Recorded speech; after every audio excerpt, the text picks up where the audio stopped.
நேற்று இப்படி ஒரு கிளாஸ் கிரியேட் பண்ணியிருந்தோமா? பப்ளிக் கிளாஸ் ஃபஸ்ட்டா இப்படி ஒரு கிளாஸ் கிரியேட் பண்ணியிருந்தோம். அதில் public static void main string array arguments opening brace closing brace கொடுத்துருந்தோம். இதை ஃபஸ்ட்டுங்கிற பேரில் சேவ் பண்ணியிருந்தோம். டாக்குமெண்ட்ஸில் B14 ஃபஸ்ட்டு டாட் ஜாவா அப்படின்னு சேவ் பண்ணியிருந்தோம்.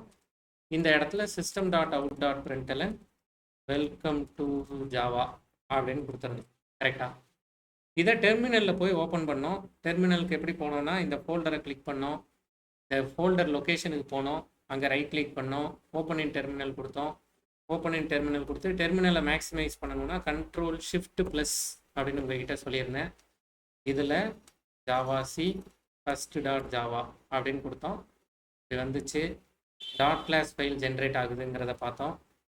இப்படி டாட் கிளாஸ் ஃபைல் ஜென்ரேட் ஆச்சு. அந்த டாட் கிளாஸ் ஃபைலை ஓப்பன் பண்ணி பார்த்தோம். அதில் ஜாவா ஃபஸ்ட் அப்படின்னு கொடுத்தோம். அவுட்புட் வந்துச்சு. இதுதான் நேற்று நம்ம பண்ணியிருந்தது. கரெக்டாக இப்போதைக்கு மிஷின் வேண்டாம், நோட் பண்ணி வச்சுக்கோங்க. ஒரு 1/2 hour 1 hourக்கு அப்புறமா நீங்கள் மிஷினில் பண்ணுங்கள், நான் உங்களுக்கு ஆக்சஸ் பண்ணுறேன். இப்போ நம்ம நோட் எடுத்து ரெடியாக வச்சுக்கோங்க. இப்போ இதுதான் டிஸ்கஷன் உங்ககிட்ட சொல்லியிருந்தேன். இப்போ என்ன டிஸ்கஷன்னா ஜாவா இப்போ நம்ம கொடுக்குற டாட் ஜாவா ஃபைலை எடுத்துகிட்டு போய் டிஸ்கஷன் எது வரைக்கும் போயிருக்கு அப்படின்னா நம்மளோட இங்கே எழுதுகிறேன், லிபர் ஆஃபீஸ் ரைட்டரில் எழுதுகிறேன்.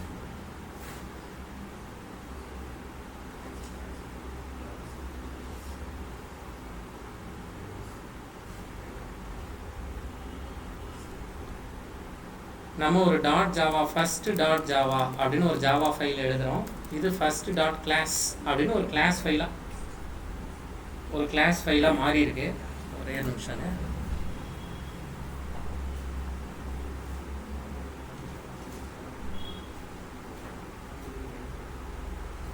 உங்களோட ஃபஸ்ட்டு டாட் ஜாவா ஃபைல் பக்கத்துலேயே ஒரு ஃபஸ்ட்டு டாட் கிளாஸ் ஃபைல் மாறி இருக்கு. கரெக்டாக 1 minute.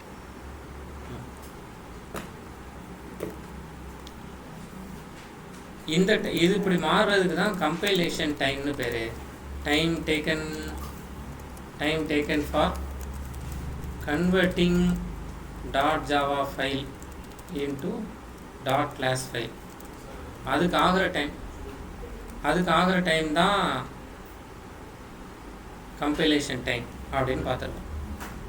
அந்த ஆக்ஷனுக்கு தான் கம்பைலேஷன்னு பேர். அப்போ கம்பைலேஷனை பண்ணுற ஒருத்தருக்கு டிரான்ஸ்லேஷனை பண்ணுற ஒருத்தருக்கு டிரான்ஸ்லேட்டர்னு பேர். கம்போஸ் பண்ணுற ஒருத்தருக்கு கம்போசர்னு பேர். மியூசிக் கம்போஸ் பண்ணார்னா அவர் பேர் கம்போசர். டைரக்ட் பண்ணால் டைரக்டர். அப்போ கம்பைல் பண்ணால் கம்பைலர். அவ்வளோதான். இந்த கம்பைலர் நமக்கு டாட் ஜாவா ஃபைலை டாட் கிளாஸ் ஃபைலாக மாற்றி கொடுத்துருக்காரு. கரெக்டாக இந்த கம்பைலர் என்ன பண்ணுவார்னா அதுக்கு முன்னாடி எரர் செக்கிங் எதுவும் இருக்கா அப்படிங்கிறத கம்ப்ளீட் பண்ணிவிட்டு எரர் ஃப்ரீ கோடை எடுத்து உங்கள்கிட்ட எந்த எரருமே இல்லை அப்படின்னா தான் உங்களுக்கு டாட் கிளாஸ் ஃபைல் ஜென்ரேட் ஆகும். அந்த எரர் ஃப்ரீ கோடை எடுத்து டாட் கிளாஸ் ஃபைலாக கன்வெர்ட் பண்ணி கொடுத்துருவார். இப்படி ஒரு கம்பைலர் ஜாவா கிட்ட இருக்கார். இப்போ இதில் என்ன கொஸ்டின் இருக்குது அப்படின்னா 2 லெவல் டிரான்ஸ்லேஷன் இருக்குது. இந்த டாட் கிளாஸ் ஃபைலில் தான் என்ன சொல்லியிருந்தேன்னா is otherwise known as byte code அப்படின்னு பேசியிருந்தோம். கரெக்டாக இந்த டாட் கிளாஸ் ஃபைல் தான் நம்மளோட பைட் கோட் அப்படின்னு பேசியிருந்தோம். அப்போ நமக்கு வேணுங்கிறது பைட் கோட் இல்லை, நமக்கு வேணுங்கிறது பைனரி கோட். சிஸ்டம்க்கு புரிகிறது பைனரி கோடு தான். அப்போ இதுக்கு அப்புறமா இன்னொரு லெவல் டிரான்ஸ்லேஷன் இருக்குது. அந்த translation byte code to binary கோடாக கன்வெர்ட் ஆகும். இப்படி 2 லெவல் டிரான்ஸ்லேஷன் நடக்குது அப்படிங்கிறத உங்ககிட்ட சொல்லியிருந்தேன். கரெக்டாக அப்போ 2 லெவல் டிரான்ஸ்லேஷன். இப்போ என்னென்ன கொஸ்டின்லாம் இருக்குன்னா எதுக்காக இப்படி 2 levels ஆஃப் டிரான்ஸ்லேஷன் இல்லை 2 levels ஆஃப் கம்பைலேஷன் ஏன் நடக்குது இன் ஜாவா? டைரெக்டாகவே டாட் ஜாவா ஃபைலை டாட் கிளாஸ் ஃபைலாக மாற்றாமல் பைனரியாகவே மாற்றிட வேண்டியதானே அப்படிங்கிறது தான் ஃபஸ்ட்டு கொஸ்டின். கரெக்டாக அப்போ அதுக்கு என்ன பதில் சொல்லியிருந்தேன்னா இல்லைங்க C++லலாம் இப்படி தான் நடக்கும். நீங்கள் C++ போய் பார்த்தீங்கன்னா C++ல் அதை ஆப்ஜெக்ட் கோடுன்னு சொல்லுவாங்க. அப்படி ஆப்ஜெக்ட் கோடாக மாற்றுவாங்க. C# அதை ஒரு இன்டர்மீடியட் கோடாக மாற்றுவாங்க. அப்படி இன்டர்மீடியட் கோடாக மாற்றி அதுக்கப்புறம் அதை பைனரியாக மாற்றுவாங்க. இதே மாதிரி தான் ஜாவாலையும் இன்பிட்வீனில் இருக்கிற கோடை பைட் கோடுன்னு சொல்கிறோம் அப்படின்னு பதில் சொல்லி வச்சிருந்தேன். ஆனால் இது எதுவுமே நம்மக்கிட்ட இருக்கிற ஜஸ்டிஃபிகேஷன் இல்லை. நீங்கள் ஏன் இந்த வேலையை செஞ்சீங்க அப்படின்னு கேள்வி கேட்டால் அவர் செஞ்சிட்ருக்கார்ல, இவர் செஞ்சிட்ருக்கார்ல அப்படிங்கிறது அதுக்கான ஜஸ்டிஃபிகேஷன் இல்லைல்ல. நம்ம ஏன் இதை பண்ணுறோங்கிறதுக்கு நம்மகிட்ட ஒரு ஜஸ்டிஃபிகேஷன் வேணும்ல. அது மாதிரி ஜாவா ஏன் ஜாவா ஃபைலை பைட் கோடாக கன்வெர்ட் பண்ணுது அப்படிங்கிறதுக்கு ஜாவாவுக்கு ஒரு ஜஸ்டிஃபிகேஷன் வேணும்ல. அப்போ தான் நம்ம என்ன பாயிண்ட்டை டிஸ்கஸ் பண்ணுவோம் அப்படின்னா பிளாட்ஃபார்ம் இண்டிபெண்டன்ஸ் அப்படிங்கிறத டிஸ்கஸ் பண்ணுவோம். இப்போ பிளாட்ஃபார்ம் அப்படின்னா என்னங்கிறத ஏற்கனவே பேசியிருக்கோம். Combination of operating system and hardware, இதுதான் பிளாட்ஃபார்ம் அப்படின்னு ஏற்கனவே நம்ம பேசியிருக்கோம். கரெக்டாக? அப்போ ஜாவா என்ன சொல்கிறாங்கன்னா, எங்களோட ஜாவா அப்ளிகேஷன் எல்லா பிளாட்ஃபார்ம்லேயும் ரன் ஆகும் அப்படிங்கிற பாயிண்ட்டை பேசுகிறாங்க. Java application can run on any platform. அப்போ எல்லா பிளாட்ஃபார்ம்லேயும்னா எல்லா ஆப்ரேட்டிங் சிஸ்டம்லேயும் ரன் ஆகும் அப்படிங்கிறாங்க. எப்படிங்க ரன் ஆகும்? நான் லினக்ஸ் இன்ஸ்டால் பண்ணியிருக்கேன், லினக்ஸில் நான் ஜாவா ப்ரோக்ராம் டைப் பண்ணுறேன், அது எப்படி விண்டோஸில் ரன் ஆகும்?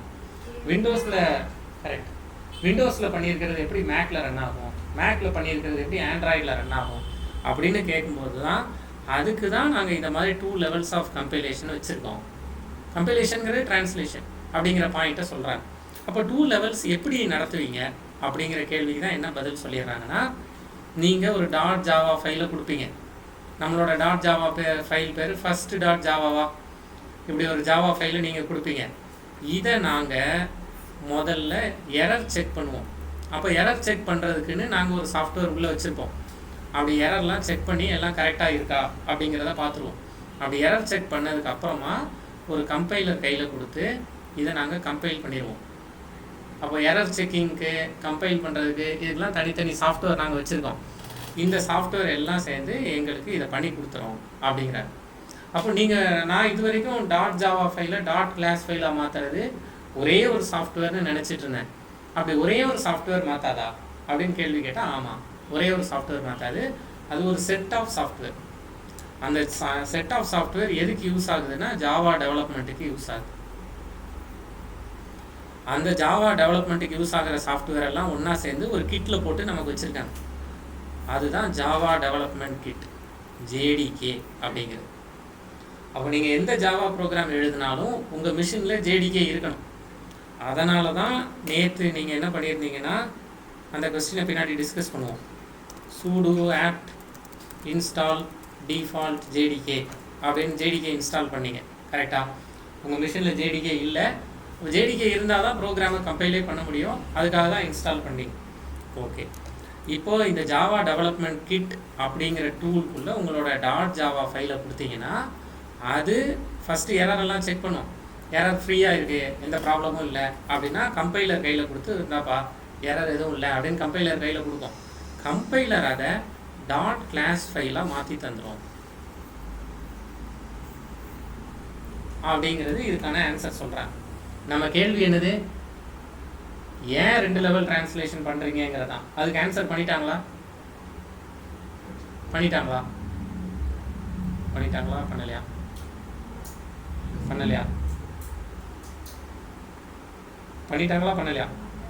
பண்ணலை. ஏன் 2 level டிரான்ஸ்லேஷன் பண்ணுறீங்கன்னு கேட்டால், எப்படி 2 level டிரான்ஸ்லேஷன் பண்ணுவோம்னு சொல்லிட்டு இருக்காங்க. உங்களுக்கு தெரியுமா நாங்கள் எப்படி பண்ணுவோம் தெரியுமா?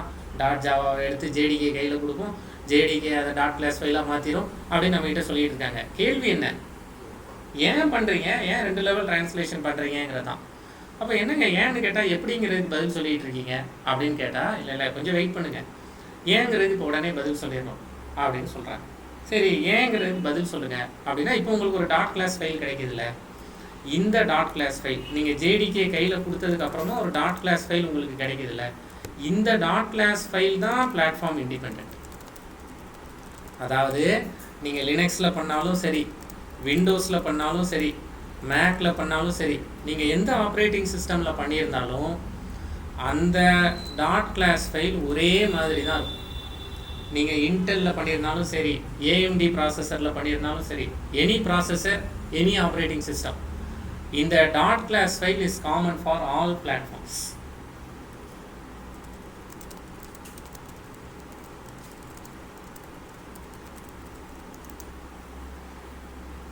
அதனால தான் இவங்க என்ன கிளைமுக்கு வந்துடுறாங்க அப்படின்னா, JDKங்கிறது பிளாட்ஃபார்ம் இண்டிபெண்ட் அப்படிங்கிற கிளைமுக்கு வந்துடுறாங்க. அதனால தான் என்ன சொல்லுவாங்கன்னா, JDKக்குள்ளே தானே இது எல்லாமே இருக்கு. JDK தான் எரர் செக் பண்ணுது. கரெக்டாக?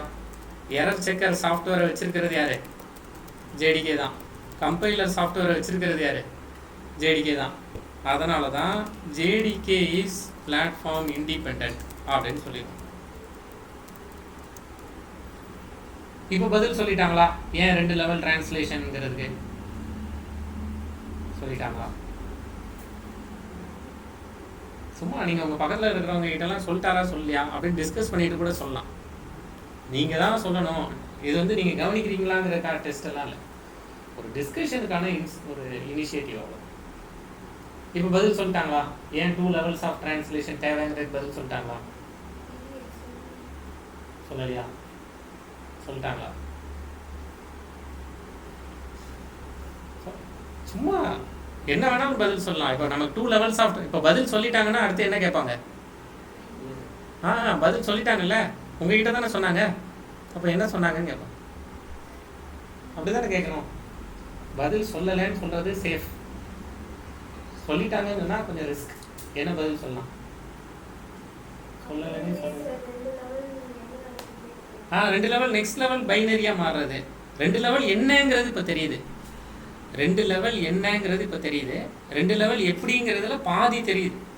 First level dot class file byte code, next level binary code. 2 level என்னன்னு தெரியும். 2 லெவலில் ஃபர்ஸ்ட் லெவல் எப்படி அச்சீவ் பண்ணுறாங்க, ஓகே ஜேடிகேன்னு ஒரு கையில் கொடுத்து டாட் கிளாஸ் ஃபைலாக வாங்குறாங்கிறது ஜஸ்ட் நோ இப்போ நமக்கு தெரியும். கரெக்டாக? ஏன் 2 லெவலுங்கிறதுக்கு ஆன்சர் இல்லை, இன்னும் ஆன்சர் இல்லை. நான் உங்ககிட்ட டே 1லேயே வச்சுருந்த ரெக்வெஸ்ட், ஒரு விஷயம் ஏன்னு தெரியலன்னா பண்ணாதீங்கன்னு கேட்டேன். நீங்கள் அதை ஃபீல் பண்ண மாட்டீங்க. ஏன்னு தெரியாத ஒரு விஷயத்த, ஃபீல் பண்ணாத ஒரு விஷயத்தை எத்தனை தடவை பண்ணாலும் மீனிங்லெஸ். எந்த விஷயமா இருந்தாலும் உங்களால் அதை ஃபீலே பண்ண முடியலன்னா அதில் நீங்கள் வெறும் அண்டர்ஸ்டாண்டிங் வச்சுட்டு ட்ராவல் பண்ண முடியாது.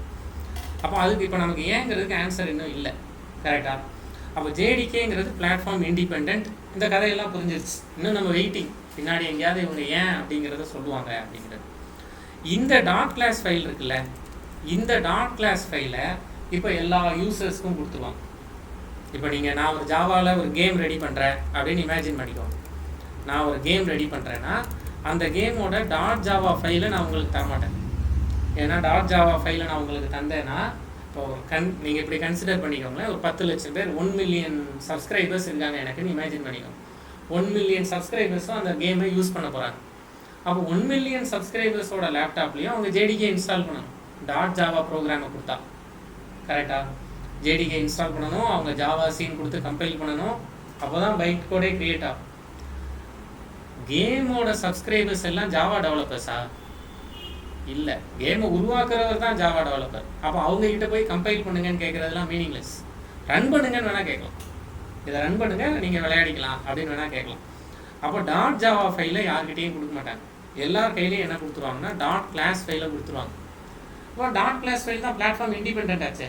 அப்போ அவர் விண்டோஸ் 8 வச்சுருந்தாலும், விண்டோஸ் 9 வச்சுருந்தாலும், விண்டோஸ் 11 வச்சுருந்தாலும், மேக், ஆண்ட்ராய்டு என்ன ஆப்ரேட்டிங் சிஸ்டம் வச்சுருந்தாலும் அந்த டாட் கிளாஸ் ஃபைல் சேமாக தான் இருக்கும். கரெக்டாக? அப்போ அந்த டாட் கிளாஸ் ஃபைலை எடுத்துகிட்டு போய் அவங்கக்கிட்ட என்ன சொல்லுவாங்கன்னா இதை நீங்கள் பைனரியாக மாற்றிக்கோங்க அப்படின்னு சொல்லுவாங்க. அப்போ அடுத்து அவர் என்ன கேட்கணும்?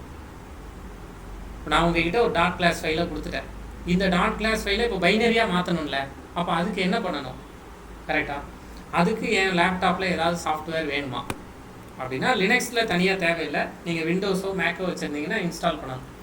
என்ன சாஃப்ட்வேர் இன்ஸ்டால் ஆகும் அப்படின்னா அப்போ தான் ஜேஆர்இ அப்படின்னு ஒரு சாஃப்ட்வேர் இன்ஸ்டால் ஆகும். Java run time environment.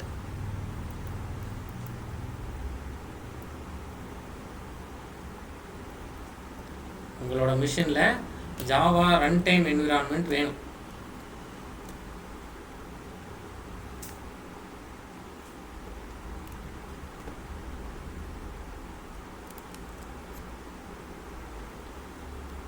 அப்போ ஜாவா ரன் டைம் என்விரான்மெண்ட்னா என்ன அப்படிங்கிறது தான் அடுத்த கேள்வி.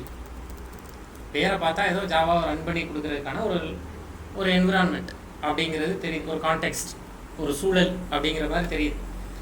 இப்போ நமக்கு என்ன வேணும்னா ப்ராக்டிக்கலி பேசுகிறதா இருந்தால் இந்த டாட் கிளாஸ் ஃபைல் நம்மக்கிட்ட இருக்குது. இந்த டாட் கிளாஸ் ஃபைல் அதாவது பைட் கோட் நம்மக்கிட்ட இருக்குது. இந்த பைட் கோடை பைனரி கோடாக நீங்கள் மாற்றணும். கரெக்டாக? ஒரு ஃபார்மேட்லேருந்து இன்னொரு ஃபார்மேட்டுக்கு மாற்றுறதுக்கு பேர் தான் ட்ரான்ஸ்லேஷன். நான் தமிழ் பேசிகிட்டு இருக்கேன், நீங்கள் இங்கிலீஷில் மாற்றுறீங்க, இங்கிலீஷ் பேசுகிறேன் தமிழில் மாற்றுறீங்கிறது தான் ட்ரான்ஸ்லேஷன். ஒரு ஃபார்ம்லேருந்து இன்னொரு ஃபார்முக்கு மாறும். கரெக்டா? அப்போ பைட் கோட்லேருந்து பைனரியாக மாறுறதும் ஒரு டிரான்ஸ்லேஷன் தானே. டிரான்ஸ்லேஷனுக்கான டெக்னிக்கல் டேர்ம் என்ன? நம்ம இது வரைக்கும் படிச்சிருக்கிறதுல கம்பைலரேஷன் தான் சொல்கிறீங்களா? என்ன சொல்கிறீங்க? கம்பைலர், அவ்வளோதான். அப்போ டிரான்ஸ்லேஷனுக்கான டெக்னிக்கல் டேர்ம் கம்பைலேஷன். கரெக்டா? அதை பண்ணுறது கம்பைலர். அப்போது இந்த டாட் கிளாஸ் ஃபைலை பைனரியாக மாற்றுறதுக்கு எனக்கு ஒரு கம்பைலர் வேணும்ல. அந்த கம்பைலர் இந்த ஜாவா ரன் டைம் என்விரான்மெண்ட்டுக்குள்ளே இருக்கும். ஜாவா ரன் டைம் என்விரான்மெண்ட்டுங்கிறது ஒரு பெரிய சாஃப்ட்வேர். இந்த சாஃப்ட்வேர் ஆக்சுவலாக நம்ம வந்து மிஷினை தான் போய் ரீச் பண்ணணும். மிஷினை போய் ரீச் பண்ணுறதுக்கு பதிலாக இவங்க என்ன பண்ணிடுவாங்கன்னா, இந்த ஜாவா ரன் டைம் என்விரான்மெண்ட்டுன்னு ஒரு என்விரான்மெண்ட் வச்சுருப்பாங்க. இதுக்குள்ள ஜாவா விர்ச்சுவல் மிஷின் அப்படின்னு ஒரு சாஃப்ட்வேர் வச்சுருப்பாங்க. அந்த சாஃப்ட்வேருக்கு JVM அப்படின்னு பேர். ஜாவா விர்ச்சுவல் மிஷின்கிற சாஃப்ட்வேருக்கு JVMனு பேர் இன்ஷார்ட். இந்த JVMக்குள்ளே இன்னொரு கம்பைலர் வச்சுருப்பாங்க. அந்த கம்பைலருக்கு ஜிட் கம்பைலர் அப்படின்னு பேர். வழக்கமாக ஜேனாலே ஜாவா தான் அப்படின்னு இந்த ஜேவை மட்டும் நினச்சிடக்கூடாது. இந்த ஜேக்கு ஜஸ்ட் இன் டைம் கம்பைலர்னு பேர்.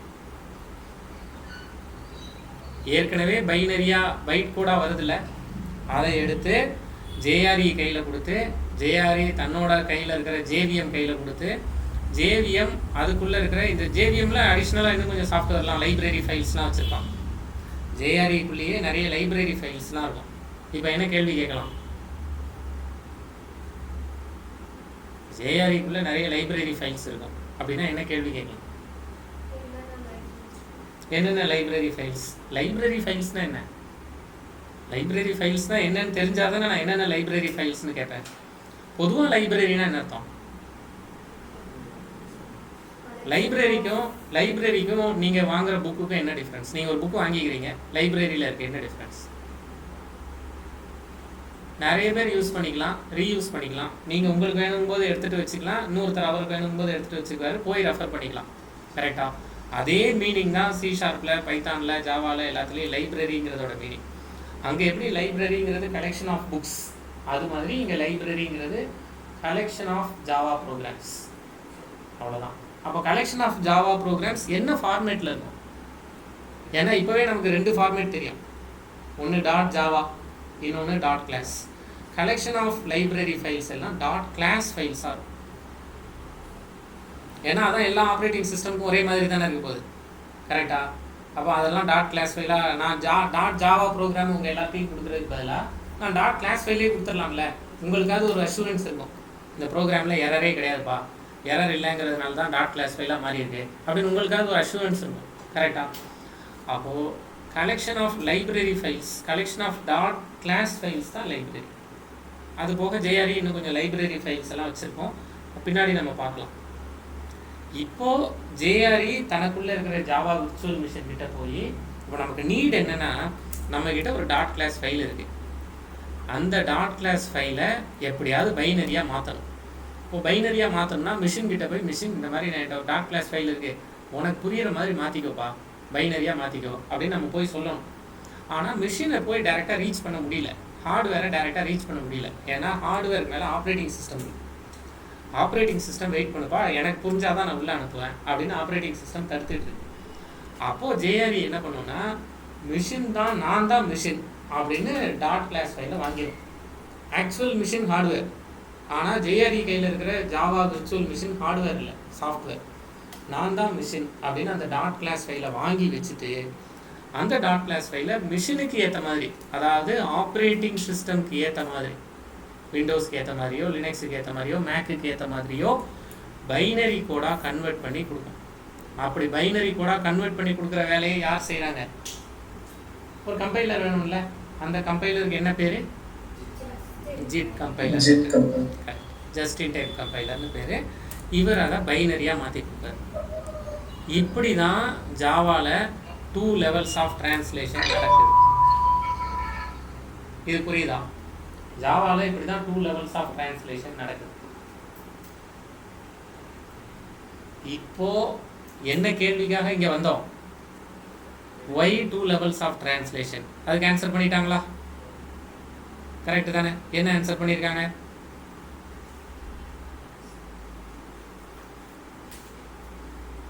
நம்ம நம்ம எப்படி தெரியுமா, அதுக்கு ஆன்சர் பண்ணிட்டாங்கல்ல அப்படின்னு கேட்டால் ஆமாம் ஆமாம். அதுக்கு ஆன்சர் பண்ணிட்டாங்களா அப்படின்னு கேட்டால் ஓ பண்ணணும் போல தெரியுது. பாடி லாங்குவேஜுக்கு தான் நம்ம தலையாட்டுறதே. இப்போ ஆன்சர் பண்ணிட்டாங்கல்ல, ஆன்சர் பண்ணிட்டோமா பண்ணலையா? பண்ணிட்டாங்க. ஏன் 2 levels ஆஃப் டிரான்ஸ்லேஷன்களுக்கு ஆன்சர் பண்ணிட்டாங்க. என்ன பண்ணாங்க? நீங்கள் தான் நோட்ஸ் வச்சுருக்கீங்க, நீங்கள் தான் கிளாஸ் கவனிச்சிருக்கீங்க, நீங்கள் நெட்டில் தேடிக்கலாம், உங்கள் ஃப்ரெண்ட்ஸ்கிட்ட பக்கத்தில் இருக்கிறவர்கிட்ட கேட்டுக்கலாம்.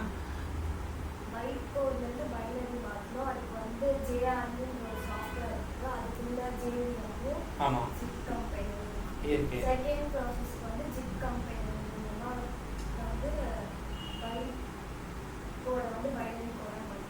ஆமாம், இது எப்படி மாத்துறோங்கிறத எக்ஸ்பிளைன் பண்ணியிருக்காங்களா, ஏன் அப்படி பண்றோங்கிறத எக்ஸ்பிளைன் பண்ணியிருக்காங்களா?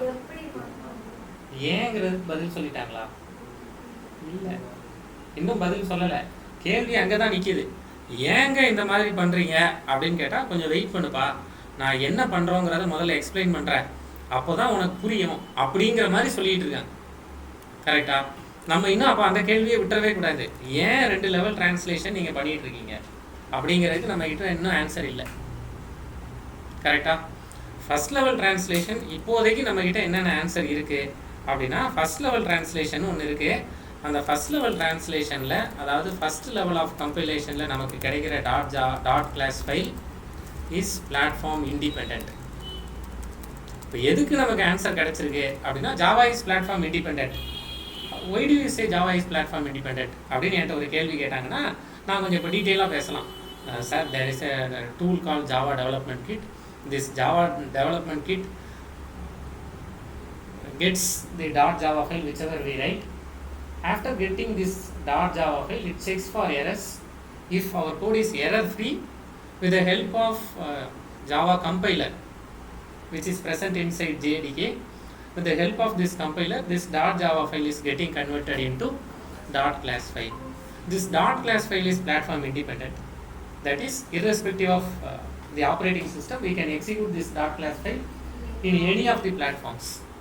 As this .class file is platform independent, as the product of JDK is platform independent, we are going to say JDK is platform independent. That is, Java is platform independent. இப்படி நம்ம வந்து, அதாவது how Java is platform இண்டிபெண்ட்டுங்கிறதுக்கு நம்மகிட்ட இப்போ பதில் இருக்குது. ஏதோ கொஞ்சம் டீட்டெயிலாக இப்போ நம்மளால் பதில் சொல்ல முடியும். கரெக்டாக? அப்போ ஜாவா இஸ் பிளாட்ஃபார்ம் இண்டிபெண்ட்டுங்கிறத கற்றுக்கிட்டோம். ஆனால் சுற்றி வந்துகிட்டே இருக்கும். ஜாவா இஸ் பிளாட்ஃபார்ம் இண்டிபெண்ட்டாக கற்றுக்கிட்டோம். இன்னும் சரி, ஜாவா பிளாட்ஃபார்ம் இண்டிபெண்ட் ஓகே, எதுக்கு 2 லெவல் டிரான்ஸ்லேஷன் அப்படிங்கிறதுக்கு நம்மகிட்ட இன்னும் பதில் இல்லை. அப்போ தான் இவங்க என்ன சொல்கிறாங்கன்னா, நாங்கள் ஏன் 2 லெவல் டிரான்ஸ்லேஷன் வச்சுருக்கோம் அப்படின்னா, first level translation .java to .class file, இதை பண்ணி கொடுக்குற சாஃப்ட்வேருக்கு பேர் JDK. கரெக்டாக? செகண்ட், இந்த .class ஃபைல் தான் byte code. Second level translation .class file to binary, இதை பண்ணி கொடுக்குற சாஃப்ட்வேருக்கு என்ன பேர்? ஏதாவது பேர் சொல்லுங்கள். ஜேஆர்இக்குள்ளே இருக்கிற ஜேவிஎம்குள்ளே இருக்கிற ஜிட் கம்பைலர், அப்படி போயிட்டே இருக்கும். இந்த JDK இஸ் பிளாட்ஃபார்ம் இண்டிபெண்ட். இப்போ JRE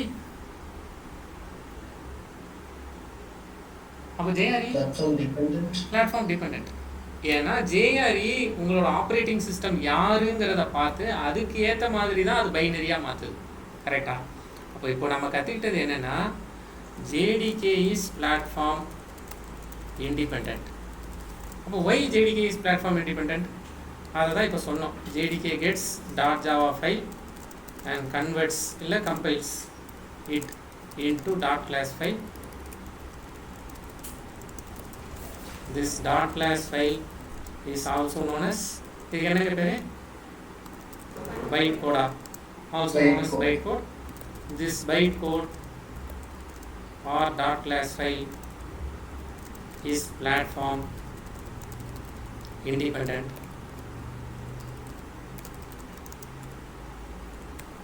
As JDK produces platform independent .class file,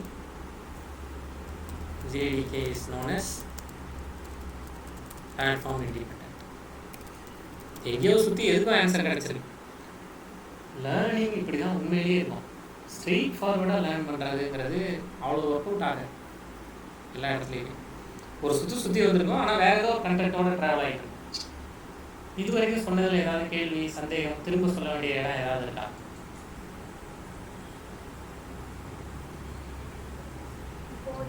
கொஞ்சம் லைட்டா கன்ஃபியூஷன் இருக்கு. ஒன்ஸ் நான் ரிப்பீட் பண்றேன், கன்ஃபார்ம் பண்ணுறேன். சூப்பர், சொல்லுங்கள். ஸோ ஃபர்ஸ்ட் நம்ம வந்து ஜாவா கோடை வந்து இந்த ப்ரோக்ராம் வந்து இது நம்ம நோட் பேடில் இல்லை ஐடியில் எழுதிட்டு அதை ஜேடிகேல கம்பைல் பண்ணுவோம். அப்போ நம்ம அந்த ஃபைலை சேவ் பண்ணுறப்ப டாட் ஜாவா ஃபைலை சேவ் பண்ணுவோம். சேவ் பண்ணிவிட்டு அதை கம்பைல் பண்ணி அதை வந்துட்டு எரர்லாம் செக் பண்ணிவிட்டு எந்த எரர் இல்லைன்னா டாட் கிளாஸ் ஃபைலாக கன்வெர்ட் ஆகிடும். இந்த டாட் கிளாஸ் ஃபைல் தான் பைக் கோட். கரெக்ட். அந்த பைக் கோட் வந்துட்டு பிளாட்ஃபார்ம் இண்டிபெண்டன்ட்.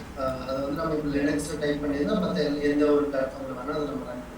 கரெக்ட். இப்போ அந்த பைக்கோட பைனரி கோட லைக் ஜீரோஸ் அண்ட் ஒன்ஸை கன்வெர்ட் பண்ணுறதுக்கு நம்ம அந்த கம்பைலர் இருக்கிற இது வந்துட்டு ஜிட் கம்பைலர், அது இருக்கிறது ஜேவி ஜாவா ரன் டைம்.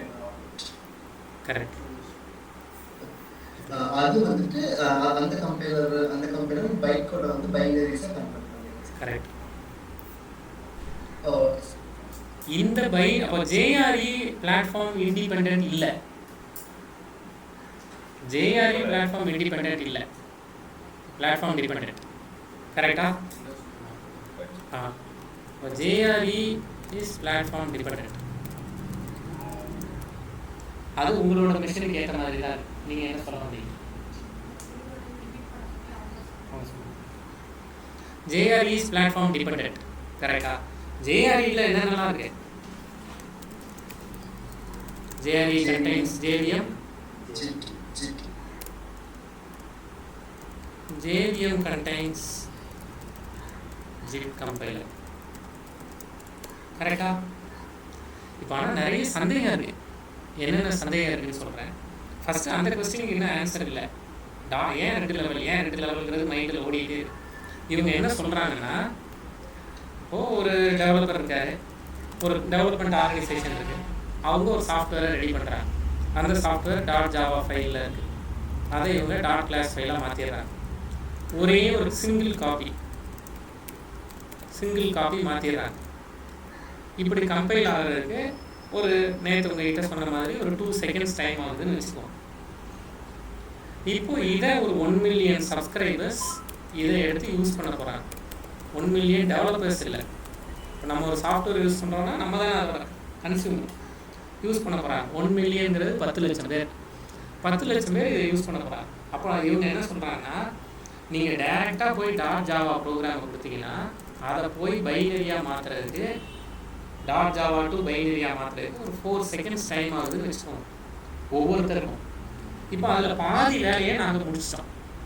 அப்போது 4 செகண்ட்ஸ் இன்ட்டு 10 மில்லியன், இப்போ 40 மில்லியன் செகண்ட்ஸ் டைம் ஆகும். டைரெக்டாக ஒரு டாட் ஜாவா ப்ரோக்ராம் கொடுக்குறோம், அதை அவங்கவுங்க மிஷினில் அவங்க பைனரியாக மாற்றிக்கிறாங்கன்னா 40 மில்லியன் செகண்ட்ஸ் டைம் ஆகும். இப்போ நாங்கள் அதில் பாதி வேலையை எங்கள் மிஷின்லேயே முடிச்சிட்டோம். எந்த வேலையை முடிச்சிட்டோம்? டாட் ஜாவா டு டாட் கிளாஸை முடிச்சிட்டோம். அதில் எத்தனை மிஷினில் அப்போ அதுக்கு 2 செகண்ட்ஸ் டைம் ஆகிருக்கும்? ஒரே ஒரு மிஷினில், அந்த டெவலப்மெண்ட் ஆர்கனைசேஷனோட ஒரே ஒரு மிஷினில் அப்படி ஆகிருக்கும். அப்போ அதுக்கு ஒரு 2 செகண்ட்ஸ் டைம் ஆகுமா டோட்டலாகவே?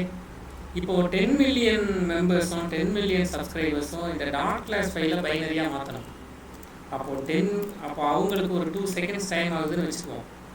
இன்டூ 10 மில்லியன் நீங்கள் கொடுத்தீங்கன்னா 20 மில்லியன் செகண்ட்ஸ் ப்ளஸ் ஆர்கனைசேஷனோட ஒரு 2 செகண்ட்ஸ், அவ்வளோதானே. அப்போ 20 மில்லியன் அண்ட் 2 செகண்ட்ஸ் எப்படி இருக்குது? எல்லார்ட்டையும் அவங்கவுங்க கையில் டாட் ஜாவா ப்ரோக்ராமை கொடுத்து 40 மில்லியன் செகண்ட்ஸ் இருக்குது. அப்போ 2 லெவல்ஸ் ஆஃப் டிரான்ஸ்லேஷன் மூலமாக இவங்க எதை அச்சீவ் பண்ணுறாங்கன்னா, Java is very good in performance அப்படிங்கிறத இதில் அச்சீவ் பண்ணுறாங்க. பெர்ஃபார்மன்ஸ் மட்டும் இல்லை, இப்போது அந்த டாட் கிளாஸ் ஃபைலை யூஸ் பண்ணுற ஒரு சப்ஸ்கிரைபருக்கு இந்த ப்ரோக்ராமில் எந்த எரருமே கிடையாது அப்படிங்கிறதுக்கான அஷூரன்ஸும் கிடைக்குது. இதுவே டாட் ஜாவா ப்ரோக்ராமை கொடுத்தோன்னா அதில் எரர் வந்தால் என்ன பண்ணுறது அப்படிங்கிறது தெரியாது. கரெக்டாக? இப்போ நமக்கு எதுக்கான ஆன்சர் கிடச்சிருச்சு? Why 2 levels of translation. ஒயில் 2 லெவல்ஸ் ஆஃப் ட்ரான்ஸ்லேஷன், முதல்ல 2 லெவல்ஸ் ஆஃப் ட்ரான்ஸ்லேஷன் எப்படி நடக்குது, அதோட ப்ராசஸ் என்ன அப்படிங்கிறத ஃபஸ்ட்டு தெரிஞ்சுக்கிட்டோம்.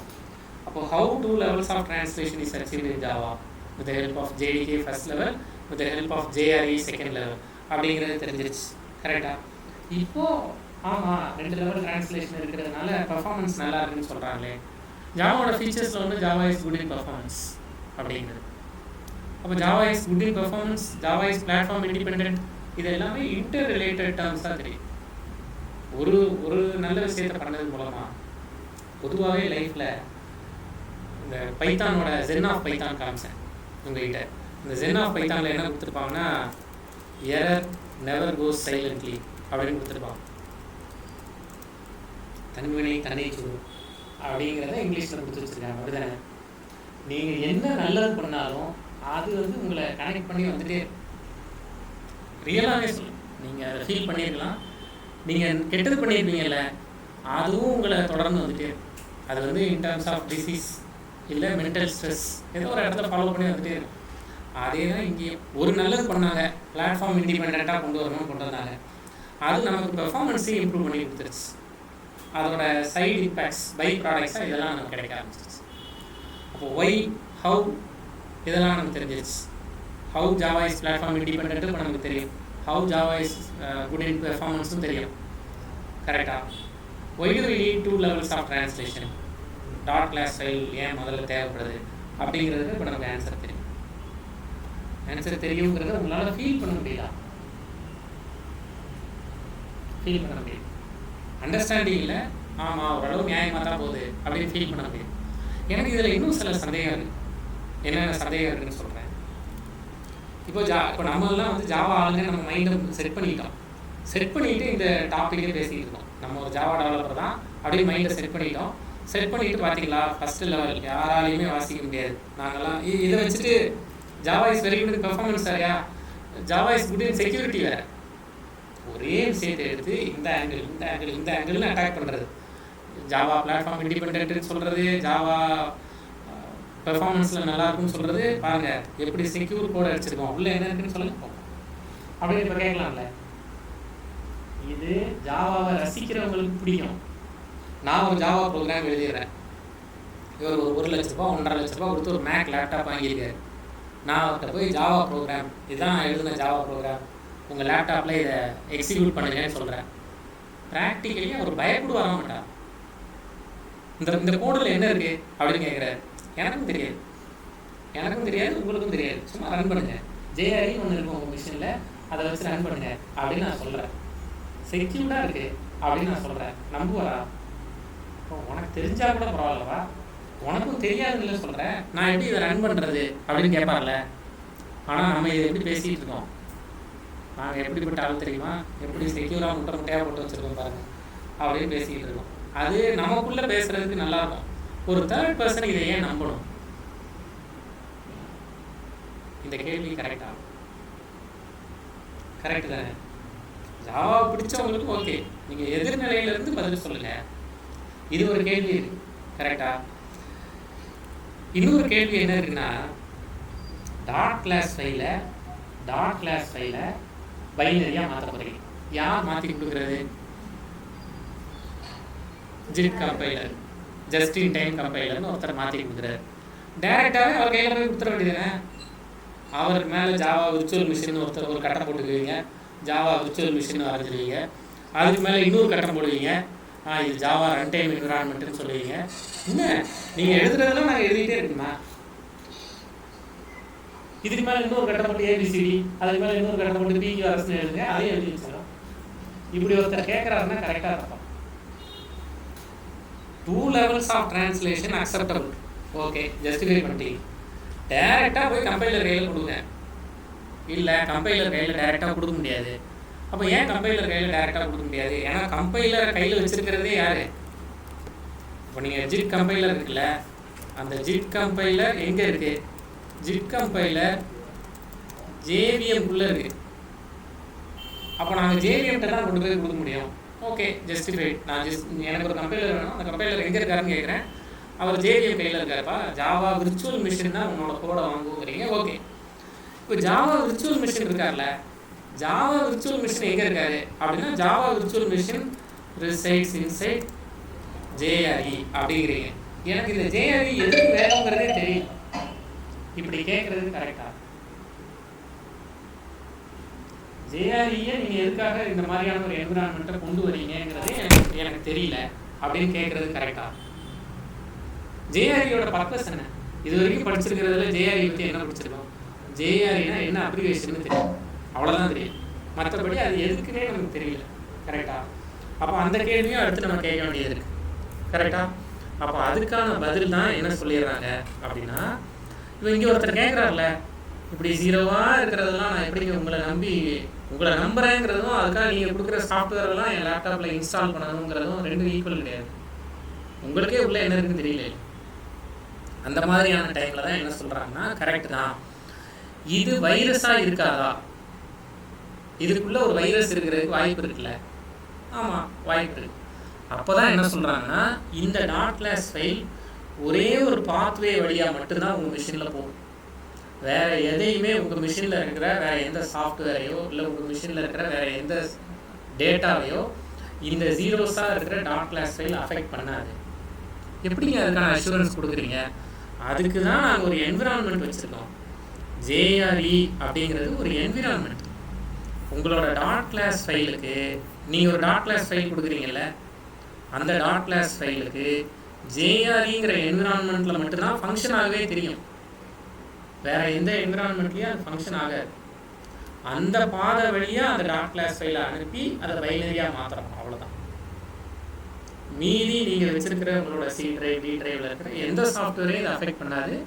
ஒருவேளை உங்கள் மிஷினில் JRE இல்லைன்னா இந்த .class ஃபைலுக்கு என்ன பண்ணணும்னே தெரியாது. அப்போ நீங்கள் கான்ஃபிடென்ட்டாக JREங்கிறது கிட்டத்தட்ட ஒரு ஃபயர்வால் மாதிரி, ஒரு ப்ரொடெக்ஷன் லேயர் மாதிரி. அந்த லேயருக்குள்ளே மட்டும்தான் இந்த .class ஃபைல் இருக்கும். இப்போ JRE நமக்கு ஏன் கொடுத்துருக்காங்க, அதை ஏன் ரன் டைம் என்விரான்மெண்ட்டுன்னு சொல்கிறாங்க அப்படிங்கிறது புரியல. இப்போ ப்ரோக்ராம் மால் ஃபங்க்ஷன் ஆகலாமா? மால் ஃபங்க்ஷன் ஆகலாம். நீங்கள் அது ஏதாவது 0s and 1s மாற்றி கொடுக்குறீங்க, அவுட்புட் தப்பாக ஆகலாம், அது தனி.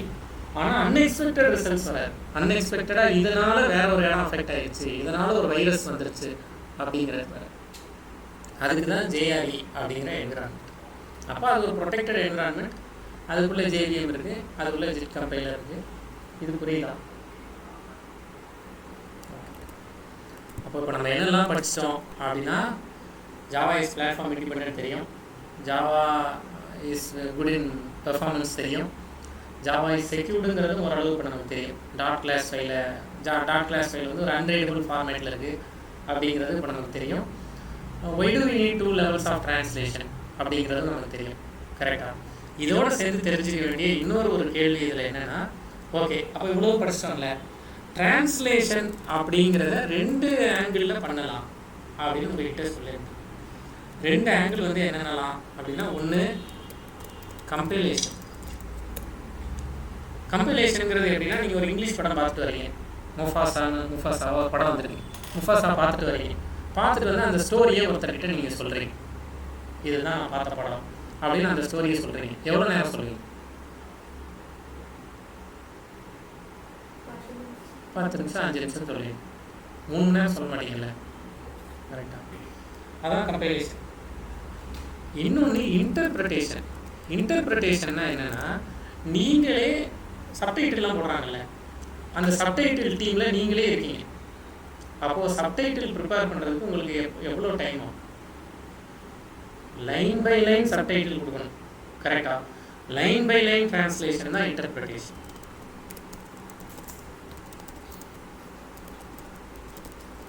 ரெண்டுக்குமான டிஃப்ரென்ஸ் புரியுதுல்ல? ஒரு படம் பார்த்துட்டு வந்து ரிவ்யூ பண்ணுறதுக்கு 5 நிமிஷம் தான், ஆனால் அந்த படத்தை டிரான்ஸ்லேட் பண்ணுறதுக்கு நமக்கு 3 மணி நேரம் 4 மணி நேரம் ஆகுதுல்ல, அதுதான் இன்டர்பிரிட்டேஷன்.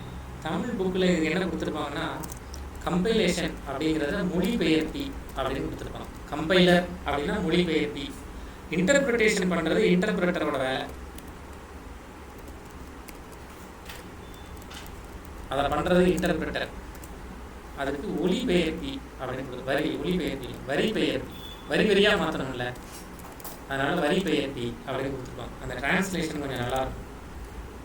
மொத்தமாக பண்ணுறது வரி வரியாக பண்ணுறது அப்படின்னு கொடுத்துருக்கோம். இப்போ ஜாவா இதில் என்ன கேள்வி கேட்கலாம்னா, இப்போ ஜாவா ஒரு கம்பைல்டு லாங்குவேஜா ஒரு இன்டர்பிரட்டட் லாங்குவேஜா அப்படின்னு ஒரு கேள்வி இருக்கு. அந்த கேள்வியை தான் இப்போ டிஸ்கஸ் பண்ண போகிறோம். Is Java compiled language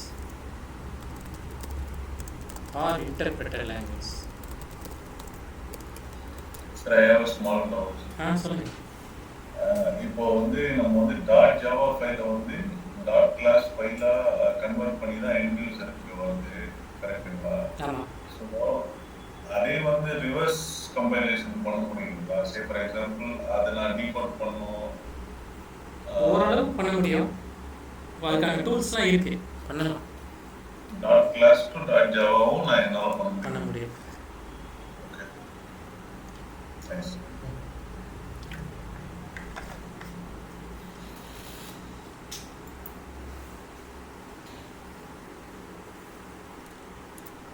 Java compiled லாங்குவேஜா இன்டர்பிரட்டட் லாங்குவேஜா அப்படிங்கிற கேள்விக்கு போத் அப்படின்னு பதில் சொல்லியிருப்பான்.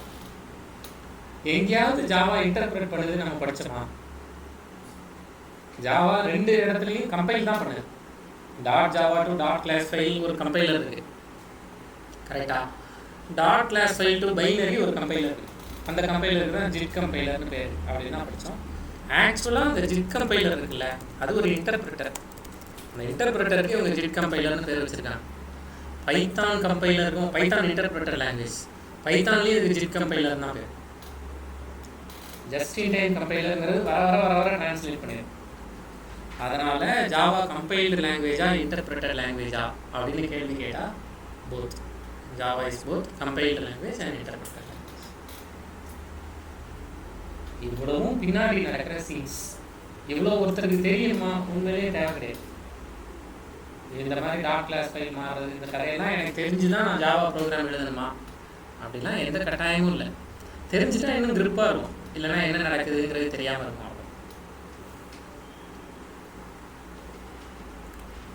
இப்போ நம்மளோட ப்ரோக்ராமுக்கு நம்ம போயிடலாமா? இதுதான் நம்ம ப்ரோக்ராம், கரெக்டா?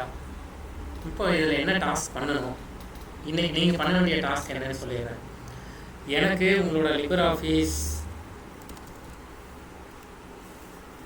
கேல்கை ஓப்பன் பண்ணி வச்சுக்கணும். லிபர் ஆஃபீஸ் கேல்க்குங்கிறது எக்ஸல் ஷீட்னு சொல்கிறோம்ல, அந்த ஸ்ப்ரெட் ஷீட் தான் லிபர் ஆஃபீஸ் கேல்க். இதில் எனக்கு என்ன பண்ணணும்னா, உங்களோட ப்ரோக்ராம் என்ன, உங்களோட ப்ரோக்ராம் என்ன, அதில் நீங்கள் பண்ணுற சேஞ்சஸ் என்ன, அதில் வர்ற எரர் மெசேஜ் என்ன,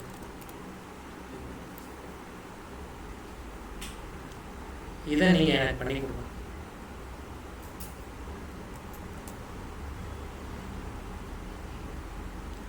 பாருங்களேன், இப்போ நான் பண்ண போகிறேன். இப்போ நான் ஃபஸ்ட்டு சேஞ்ச் என்ன பண்ண போகிறேன்னா, நல்லா பார்த்துக்கோங்க, 2 விஷயம் உங்கள்கிட்ட சொல்கிறேன்.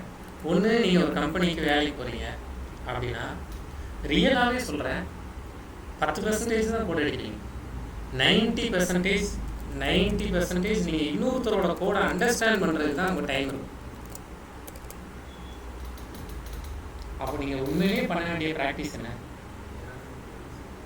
நம்ம என்ன பண்ணிட்டு இருக்கோம் தெரியுமா? இந்த 10% உட்காந்து பயங்கரமாக ப்ரிப்பேர் பண்ணிகிட்டு இருக்கோம். அவ்வளோ தேவை கிடையாது. இன்டர்நெட்லேருந்து கோடை எடுத்து அதை எரர் இல்லாமல் ஆக்கி அதோட அவுட்புட் உங்களுக்கு கொண்டு வர தெரிஞ்சால் நீங்கள் தான் சூப்பரான ஆள். கம்பெனி அவரை தான் தேடும். இல்லை அவர் வந்து நெட்லேருந்து காப்பி அடிச்சிட்டாரு, நான் கூட ஒரு 2 மணி நேரம் கொடுங்க, நானாகவே சொந்தமாக கோடை அடிக்கிறேன். நம்மளே டெய்லர் கடைக்கு போகிறதே இல்லைல்ல, நம்மளே ரெடிமேட் ட்ரெஸ் தானே போட்டுருக்கோம். அப்புறம் நம்ம மட்டும் என்ன ஓனாக கோடை அடிக்கணும்னு எதுக்கு ஆசைப்படும், கரெக்டாக? அது வந்து தேவையே கிடையாது. இந்த 10% கோடிங் மேபி உங்களுக்கு ஒரு நல்ல கான்ஃபிடென்ஸை கொடுக்கலாம். உங்களோட ஃபுல் ஃபோக்கஸ் இன்டர்நெட்லேருந்து கோடை எடுத்து அண்டர்ஸ்டாண்ட் பண்ணுறது தான். நீங்கள் எவ்வளோ தூரம் இன்டர்நெட்டை எஃபெக்டிவாக உங்களுக்கு யூஸ் பண்ண தெரியும், அவ்வளோ தூரம் நீங்கள் சூப்பரான. ஏன்னா வெறுமனே அப்படியே எடுத்து காப்பி பேஸ்ட் பண்ணி அவுட்புட் கொண்டு வர முடியாது, அங்கே எடிட் பண்ண வேண்டிய தேவை இருக்கும். அதுக்கு இந்த 10% ப்ராக்டிஸ் பண்ணுறீங்க. இது ஃபஸ்ட். இன்னொன்று, இப்போ எடிட் பண்ணுறீங்கல்ல, அப்போ எடிட் பண்ணும்போது நீங்களும் மிஷின் தான் இன்ட்ராக்ட் பண்ணி, நீங்கள் மிஷினோட பேசிட்டே இருக்கீங்க. லினக்ஸோடையோ விண்டோஸோடையோ நீங்கள் பேசிட்டே இருக்கீங்க த்ரூ ஜாவா, கரெக்டாக?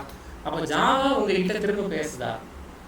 அப்படி பேசுச்சுன்னா அது பேசுகிறதும் நீங்கள் பேசுகிறதும் கனெக்ட் ஆகுதா? ஒரு 2 பேருக்கு இடையில இருக்கிற கான்வர்சேஷன் சிங்கே ஆகலைன்னா எப்படி கான்வர்ஸ் பண்ணுவேன்?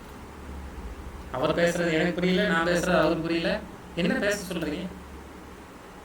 கரெக்டா? அப்போ ஃபஸ்ட்டு நீங்கள் பண்ண வேண்டியது அவுட்புட் எடுக்கிறது இல்லை. அவுட்புட் எடுக்கிறதுக்கு உங்கள் சீனியர்ஸ் இருக்காங்க, கம்பெனியில் டீம் இருக்குது.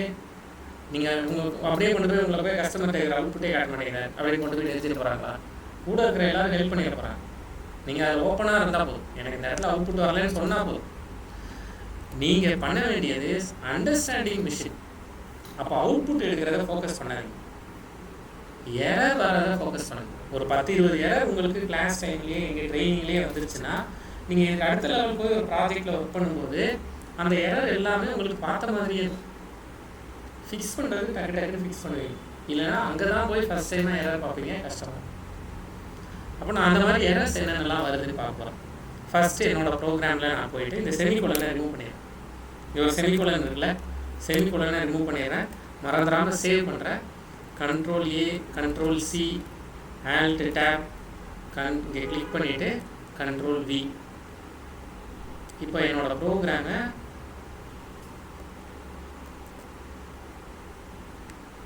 இங்கே பேஸ்ட் பண்ணிட்டேன். இது என்னோட ப்ரோக்ராம். 2 தடவை பேஸ்ட் ஆயிடுச்சு.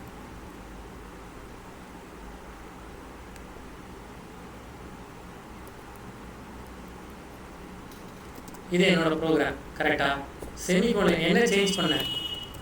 ரிமூவ் செமிகோலன் இன் லைன் நம்பர் 5. இது நான் பண்ண சேஞ்ச். சேவ் பண்ணிட்டேன். கம்பைல் பண்ணணுமா? Alt+Tab ப்ரெஸ் பண்ணி டெர்மினலுக்கு போகிறேன். டெர்மினலுக்கு போய் கிளியர் வேணும்னா டெர்மினல் கிளியர் பண்ணணும்னா கிளியர் கொடுத்துட்றேன். ஜாவாசி first.javaன்னு கொடுத்து என்டர் கொடுத்துட்றேன். என்ன எரர் மெசேஜ் சொல்லுது? எரரை வாசிக்கிறது தான் என்னோட வேல்யூ. first.javaன்னு நீங்கள் ஒரு ப்ரோக்ராம் எழுதியிருக்கீங்க, அதில் லைன் நம்பர் 5, அதில் error semicolon expected system.out.println welcome to ஜாவான்னு கொடுத்துருக்கீங்க. அதில் நான் இங்கே ஒரு ஆரோ போட்டிருக்கேன்ல, அந்த இடத்துல ஒரு செமிகோலன் வேணும். இதை விட ஒரு மிஷின், அது மனுஷன் கிடையாது, மிஷின் தானே, இதை விட என்ன ஹெல்ப் பண்ணணும் நமக்கு? நம்ம பண்ணக்கூடாத ஒரு தப்பு என்னென்னா, நான் ப்ரோக்ராம் பண்ணேன் எரர் வந்துருச்சு அப்படின்னு நான் இனிமேல் யார்ட்டையுமே சொல்லக்கூடாது. இப்போ எரர் வந்தால் என்ன சொல்கிறேன்?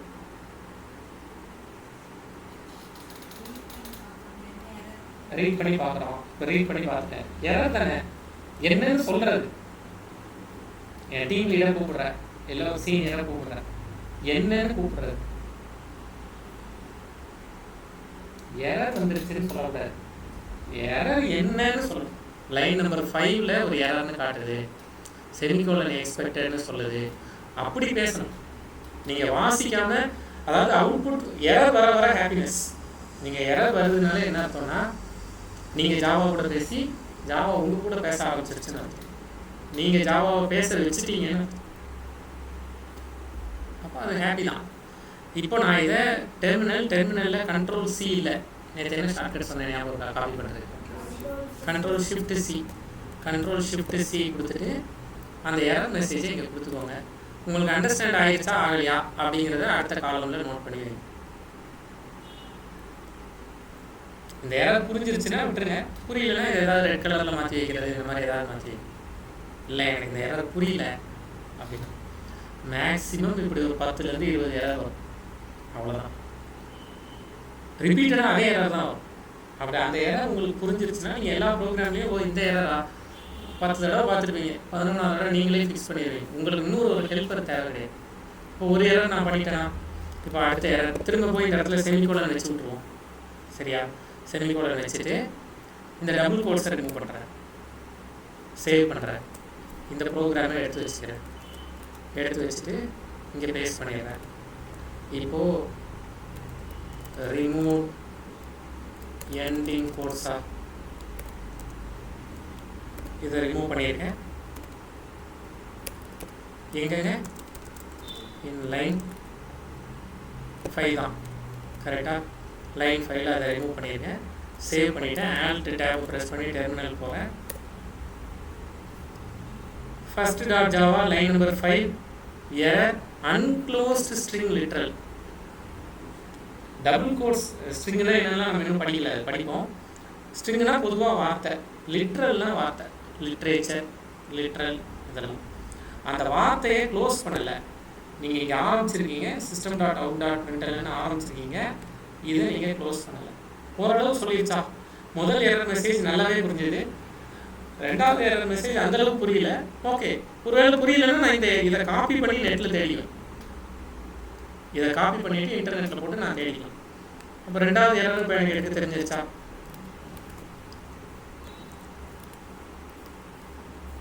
பண்ணியாச்சு.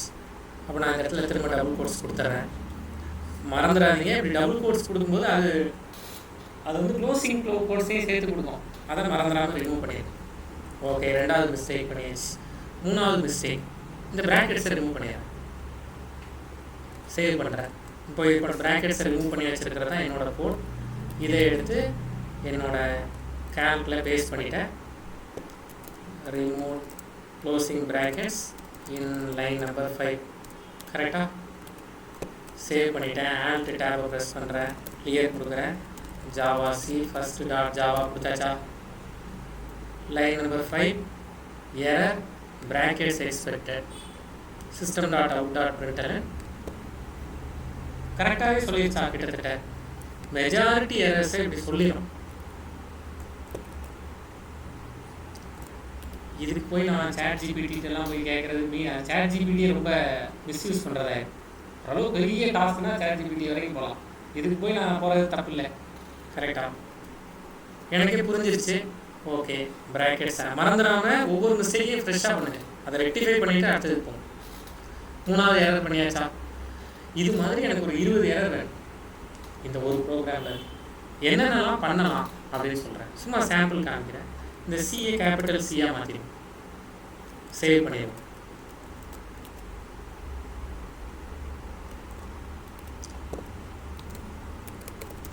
Change small C to capital C in class line number 1. இப்படி ப்ரோக்ராம் இருக்குது. சேவ் பண்ணிட்டேன். ஸ்க்ரீனை கிளியர் பண்ணுறேன். அப்போ ஆரோ ப்ரெஸ் பண்ணுறேன். Java C first dot Java. எத்தனை எரர் வந்திருக்கு?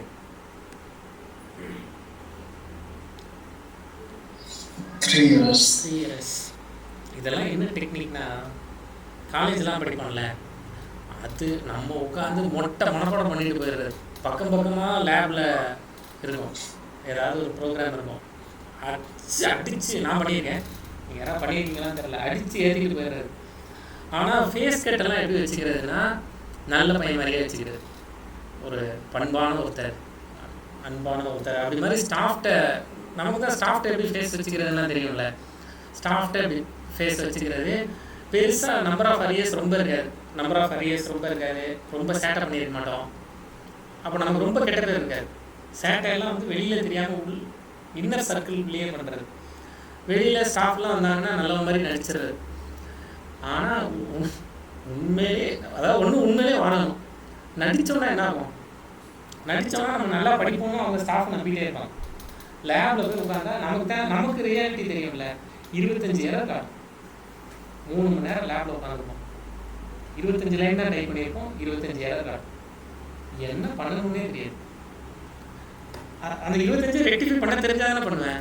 என்ன பண்ணணும்னே தெரியாது. உட்காந்தே இருந்துட்டு 10 மணிக்கு ஆரம்பிச்சிருக்கோம், 1 மணிக்கு லேப் முடியுமா, 12:55 வரைக்கும் அப்படியே உட்காந்து ஸ்டாஃப்லாம் பக்கத்தில் வந்து என்ன நீ கஷ்டப்படுற அப்படின்னு நம்ம கேட்பான்.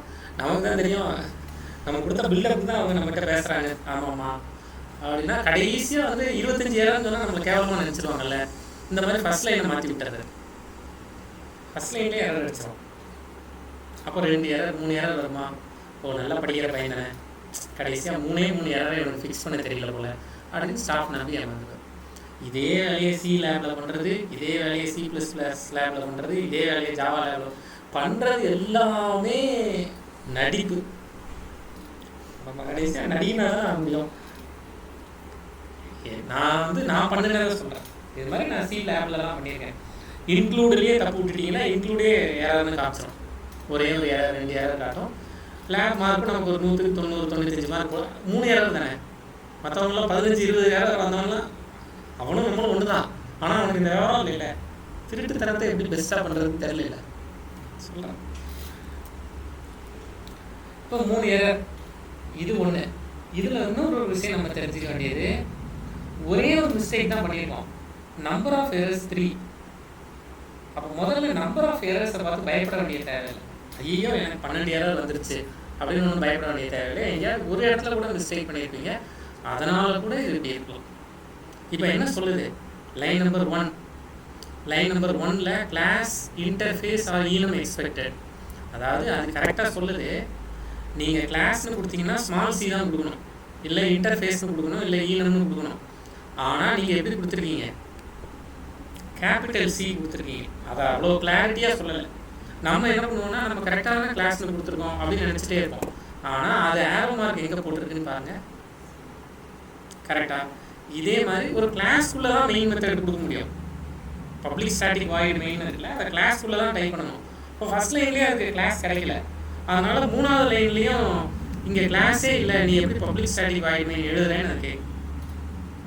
6வது லைன்லேயும் அதே கேட்குது, எப்படி அதெல்லாம் க்ளோஸ் பண்ணிகிட்டு இருக்க அப்படின்னு கேட்குது. பிரச்சனை இந்த ஒரு இடம் தான்.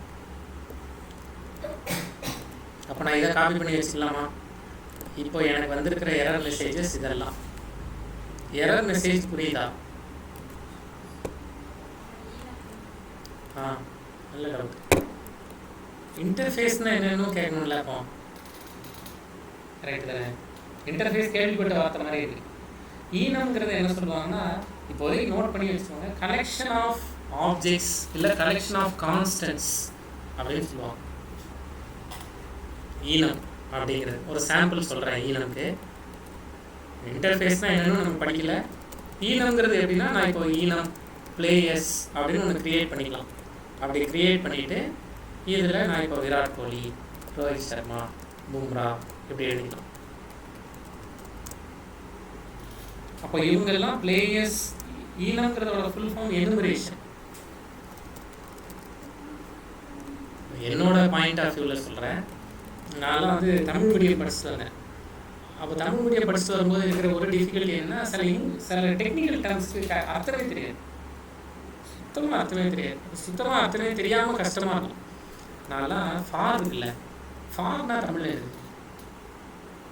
ஃபார் மீ அப்படின்னு எழுது, எனக்காக அப்படிதானே.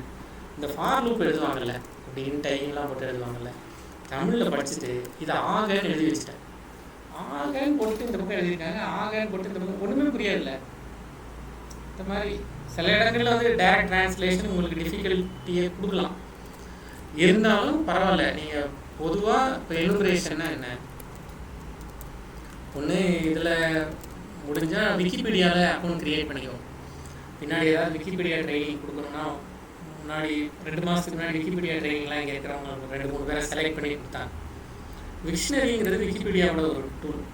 சும்மா எனுமரேஷன்னா என்ன, எனுமரேஷனா என்ன போட்டிருக்காங்க, கணினியில் என்ன போட்டிருக்காங்க, பொருள் நோக்கு நிரல் மொழி. பொருள் நோக்கு நிரல் மொழி தான் ஆப்ஜெக்ட் ஓரியன்டட் ப்ரோக்ராம். அதில்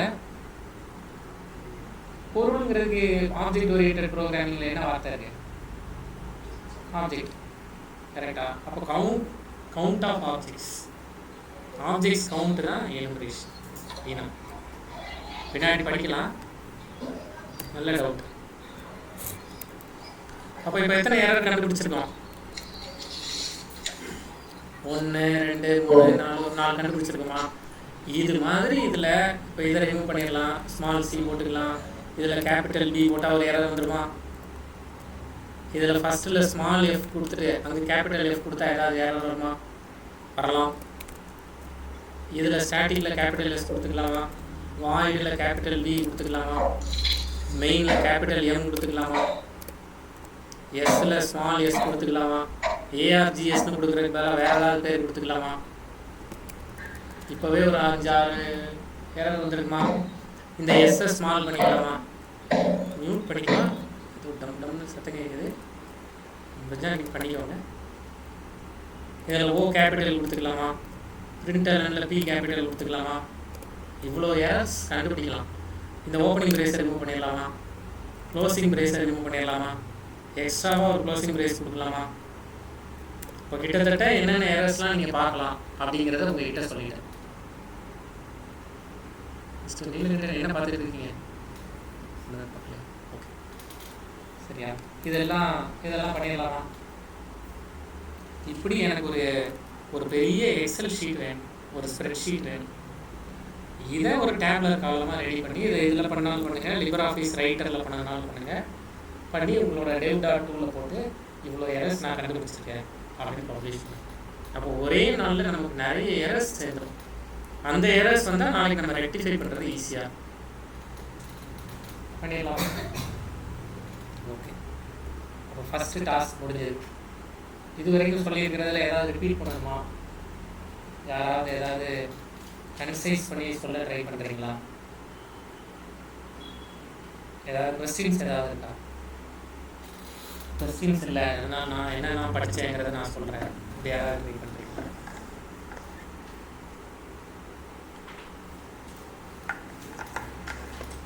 ஆளுக்கு ஒரு பாயிண்ட் சொல்கிறீங்களா? யார் ஸ்டார்ட் பண்ணுறீங்க?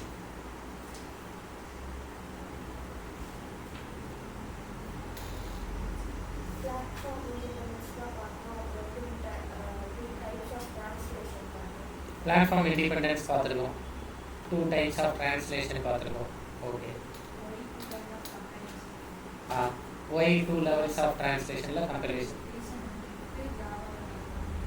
ஓகே, அதுக்கு ரீசன் ஜாவாவோட பெர்ஃபார்மன்ஸ் நல்லாயிருக்கும்.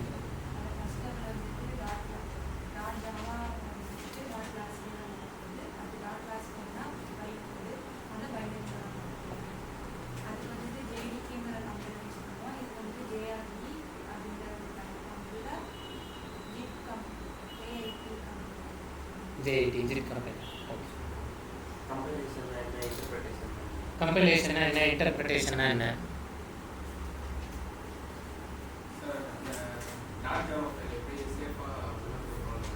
ஓகே, JRE-க்குள்ளே போகுது. ஓகே ஓகே, எல்லாரும் சொல்லிட்டாங்க அப்படின்னு ஏதாவது மிஸ் பண்ணியிருந்தது. இப்போ எரர்ஸ் எல்லாம் பார்த்துருக்கோம்ல.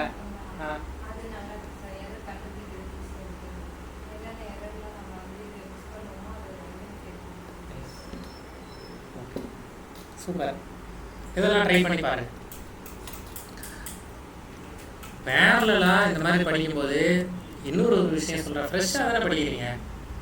இப்போ ஜாவா கஷ்டம், ஜாவா ஈஸி, பைத்தான் கஷ்டம், பைத்தான் ஈஸி, அந்த டிஸ்கஷனுக்குள்ளே போனால் போகலாம். நான் வந்து என்ன ரெக்வெஸ்ட் பண்ணுறேன்னா, எனக்கு வண்டியே ஓட்ட தெரியாது, நான் ஒரு டிரைவிங் ஸ்கூலுக்கு போயிருக்கேன்.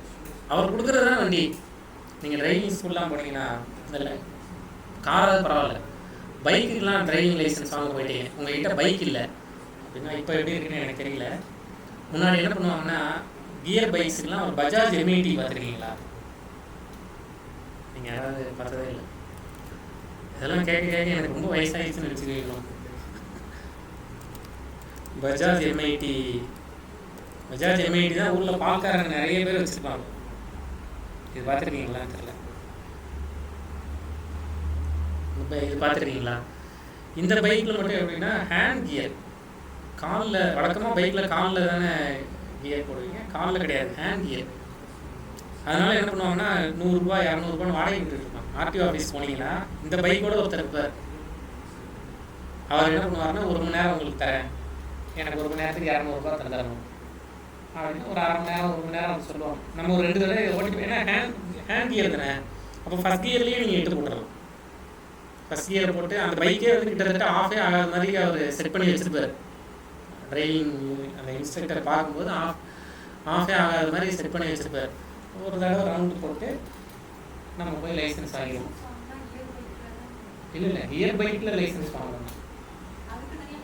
ஆமாம், வித் கியர் தனி, வித்தவுட் கியர் தனி. இப்போ வித் கியர் லைசன்ஸ் வாங்குறீங்கன்னா இந்த பைக் வச்சுருப்பார், ஆஃப் ஆகாது, கியர் போடுறோம் போடலைங்கிறது வெளியில் தெரியாது.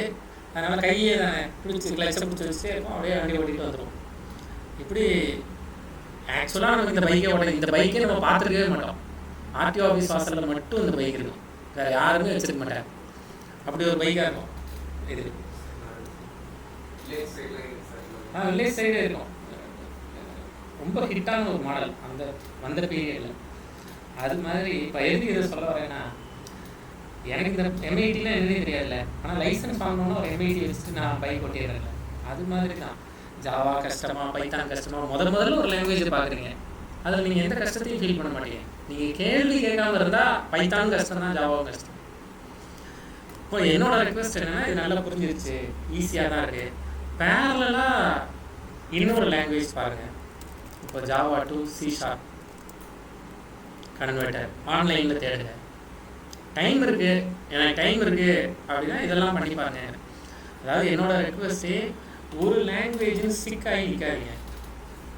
நான் வந்து ஜாவாவில் தான் வேலைக்கு போவேன், ஜாவாவை கண்டுபிடிச்சவரே ஜாவா டீமில் இருக்காரான்னு எனக்கு தெரியாது, நம்ம எதுக்கு ஜாவாவில் இருக்கோம், ஜாவாவில் தான் வேலைக்கு போவேன், பைத்தானில் தான் வேலைக்கு போவேன் அப்படிலாம் ஒன்றும் கிடையாது. நாளைக்கு நீங்கள் எந்த ப்ராஜெக்டை ஹேண்டில் பண்ண போகிறீங்க எதுவுமே நமக்கு தெரியாது.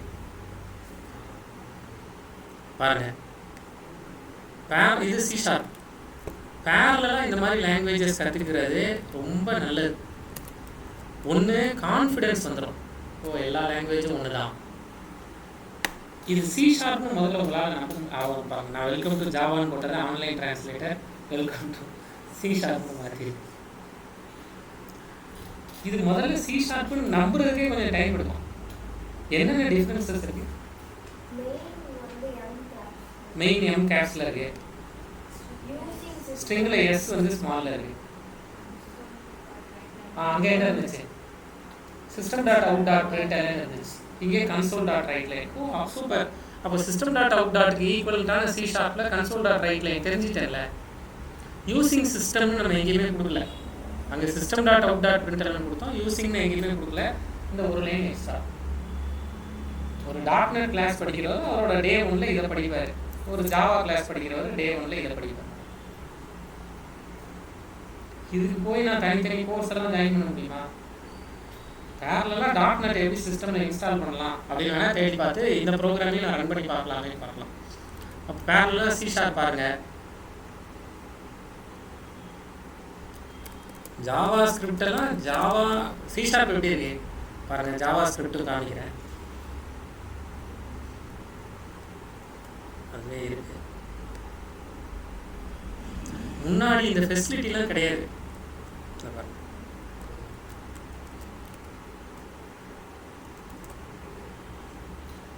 கிளாஸ் மெயின் மெத்தட் அதெல்லாம் கிடையாது அப்படின்னு சொல்கிறாங்க, எங்ககிட்ட அதெல்லாம் கிடையாது அப்படின்னு சொல்கிறாங்க. இப்போ என்ன தெரிஞ்சிட்டோம்? system.out.printlnக்கு ஜாவா ஸ்கிரிப்டில் என்ன console.logங்கிறது தெரிஞ்சிட்டோம். கரெக்டாக? அதிகபட்சம் இப்போ நமக்கு இது அடுத்த லெவல் இதை எப்படி ப்ராக்டிக்கலாக பண்ணுறது. அப்போ நான் போய் நெட்டில் தேடிக்கலாம்ல, how to execute Java, how to save JavaScript file, how to execute JavaScript file. இன்டர்நெட்டை நீங்கள் உங்களுக்கு எப்படி யூஸ் பண்ணுறீங்கிறத வச்சு தான். இன்டர்நெட் யூஸ் பண்ணாத ஆள் கிடையாது, கரெக்டாக? உங்களுக்கு எப்படி யூஸ் பண்ணுறீங்க அதை வச்சு தான் நீங்கள் பெரிய ஆளா இல்லையா அப்படிங்கிறது. என் ஃப்ரெண்டு ஒருத்தர் போன வாரம் ரம்மி சர்க்கிள் விளையாடி ஒரு 40,000 விட்டுட்டார். அதுலேருந்து இப்போ அதுலேருந்து வெளியில் வரணும்ல, போன வாரம் இல்லை ஒரு 3 மாதத்துக்கு முன்னாடி ரம்மி சர்க்கிள் விளையாடி ஒரு 40,000 லாஸ் பண்ணியிருக்காரு. வீட்டில் எல்லாம் சத்தம் போட்டு ரம்மி சர்க்கிள் விளையாடக்கூடாது அப்படின்னு அவரை சத்தம் போட்டு வீட்டில் இருக்கிறவங்களே காசு போட்டு அந்த கடனை அடைச்சி வச்சுட்டாங்க. ஃப்ரெண்டோட தம்பி கடனை அடைச்சி வச்சுட்டாங்க. இப்போ அதுலேருந்து திரும்பி வந்திருக்காரு. இனிமேல் நம்ம வந்து ரம்மி சர்க்கிளே இன்டர்நெட்டை ப்ராப்பராக யூஸ் பண்ணணும், ரம்மி சர்க்கிளே நம்ம யூஸ் பண்ணக்கூடாது அப்படின்னு போய் ஒரு ஆட் பார்த்துருக்காரு. தோனி வந்திருக்காரு, ட்ரீம் 11 விளையாடிருக்காரு, 3 லட்ச ரூபா போச்சு.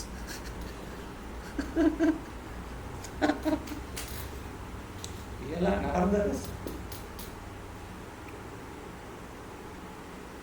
போச்சுன்னு ஒரு வீட்டுக்கு விசாரிக்க போவாங்கல்ல, பையன் ரொம்ப சோகம். ஏன்னா இந்த மாதிரி கேஸ்லாம் நம்ம நிறைய பேப்பர்லாம் படிக்கணும்ல.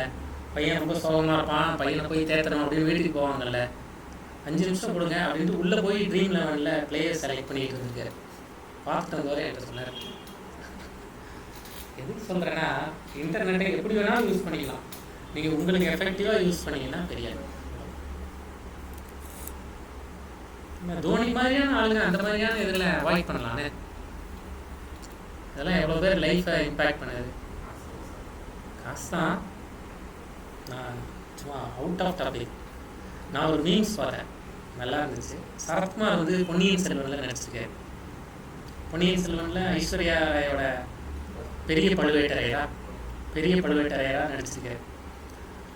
அதில் நான் வந்து ஐஸ்வர்யா ராயோடு நடிக்கும்போது மிகவும் வெட்கப்பட்டேன். ஏன்னா அவங்க வந்து உலக அழகி, அதனால் நான் ரொம்ப வெட்கப்பட்டேன் அப்படின்னு ஒரு இடத்துல பேட்டி கொடுக்குறாரு. அதை பாலிமர்லேயோ தந்தி டிவிலையோ போட்டிருக்காரு. கீழே ஒரு கமெண்ட்டு, நீங்கள் ஐஸ்வர்யா ராய் கூட நடிக்கும்போது வெட்கப்பட்டிருக்கக்கூடாது, ஆன்லைன் ரம்மி ஆட் வரும்போது தான் நீங்கள் வெட்கப்பட்டிருக்கணும்.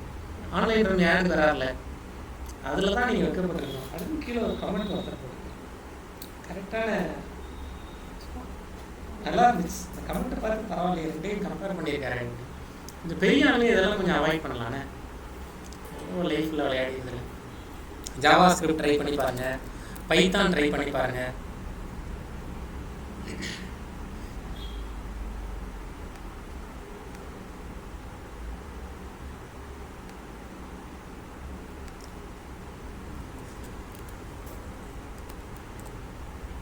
மெயின் மெத்தட் பைத்தானில் பிரிண்ட், இங்கெல்லாம் ஏதோ அண்டர்ஸ்கோர் இப்படிலாம் கொடுத்துருக்காங்க. இருக்கட்டும், அப்படியே இதை ரன் பண்ணமா பைத்தானில். இப்போ ஜாவா ஸ்கிரிப்டுக்கோ C#க்காவது நீங்கள் எக்ஸ்ட்ராவாக வேலை செய்யணும் லினக்ஸில். இப்போ நான் இதை ரன் பண்ணி காமிக்கிறேன். இதை சேவ் பண்ணணும்ல, நம்ம க்ரியேட் பண்ணியிருக்கிற ஃபோல்டர்லேயே ஃபஸ்ட்டு சேவ் பண்ணிக்கிறேன். பாருங்கள், கேபிட்டல் F கொடுக்கல. பைத்தானில் அது கம்பல்சரி இல்லை, ஜாவாவில் தான் ஃபஸ்ட் லெட்டர் கேபிட்டல்ங்கிறது கம்பல்சரி. கொடுத்தா தப்பு இல்லை, கொடுக்குறதுனால கொடுத்துக்குவாங்க. .java மாதிரி .py அவ்வளோதான். ஃபஸ்ட்டு .py கலர்லாம் மாறிடுச்சா? இப்போ இதை ரன் பண்ணணும். ஜாவா C கொடுத்து கம்பைல் பண்ணி ஒரு லெவல் வந்து வரீங்களா? பைத்தானில் அதெல்லாம் கிடையாது. இப்போ டைரெக்டாக டெர்மினல் போயிடலாம். டெர்மினல் போயிட்டு பாருங்கள், பைத்தான் விண்டோஸ்லாம் யூஸ் பண்ணுறவங்க பைத்தான் கொடுப்பாங்க. லினக்ஸில் பைத்தான் 3 கொடுக்கணும். பைத்தான் கொடுக்குறதுக்கு முன்னாடி நேற்று ஜாவா C கொடுத்தோம்ல, சிஸ்டமில் ஜாவா இல்லைன்னு நம்மளை திட்டி விட்டுருச்சுல, sudo apt install default JDK பண்ணுங்கன்னு சொல்லிடுச்சுல. அப்போ இப்போ பைத்தான் இன்ஸ்டால் பண்ணணும்ல, பைத்தான் டிஃபால்ட்டாக லினக்ஸில் இருக்கும், JREயும் டிஃபால்ட்டாக லினக்ஸில் இருக்கும். அதில் சொல்ல வேண்டிய இன்னொரு பாயிண்ட் இருக்குது அந்த இதில், அடுத்து சொல்கிறேன். பைத்தான் 2 முன்னாடி இருந்துச்சு, அப்புறமா பைத்தான் 3 வந்துச்சு. பைத்தான் 2 அப்புறமா பைத்தான் 3. வழக்கமாக வெர்ஷன்ஸ் எப்படின்னா அடுத்தடுத்த வெர்ஷன்ஸ் அப்கிரேட் ஆகிட்டே வரும். ஆனால் பைத்தானில் வந்து ஒரு டிசிஷன் என்ன எடுத்தாங்கன்னா, பைத்தான் 2லேருந்து பைத்தான் 3 இல்லை, ஃப்ரெஷ்ஷாக பைத்தான் 3 க்ரியேட் பண்ணுவோன்னு பண்ணேன். அப்படின்னு பண்ணிவிட்டு கொஞ்ச நாளில் பைத்தான் 2ஓட சப்போர்ட்டை ஸ்டாப் பண்ணிட்டாங்க. அதனால் இப்போ பைத்தான் 2 கிடையாது. ஆனால் லினக்ஸில் வந்து பைத்தான், ஒருவேளை பழைய ப்ராஜெக்ட்ஸ் வச்சுருக்கிறவங்க பைத்தான் 2 வச்சுருப்பாங்க. அதனால லினக்ஸில் பைத்தான் 2வும் உண்டு, பைத்தான் 3யும் உண்டு, டிஃபால்ட்டாகவே உண்டு. அதனால் பைத்தான் 3ன்னு கொடுக்கணும். பைத்தான் 3ன்னு கொடுத்துட்டு உங்கள் ஃபைல் நேம் என்ன, ஃபர்ஸ்ட் .py அவ்வளோதான், .py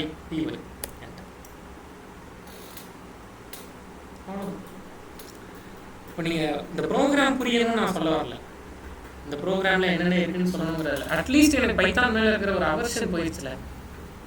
கரெக்டாக இப்போ எனக்கு இப்போ ஜாவா ப்ரோக்ராம் என்னோட மிஷினில் ரன் பண்ண தெரியும், பைத்தான் ப்ரோக்ராம் ரன் பண்ண தெரியும்.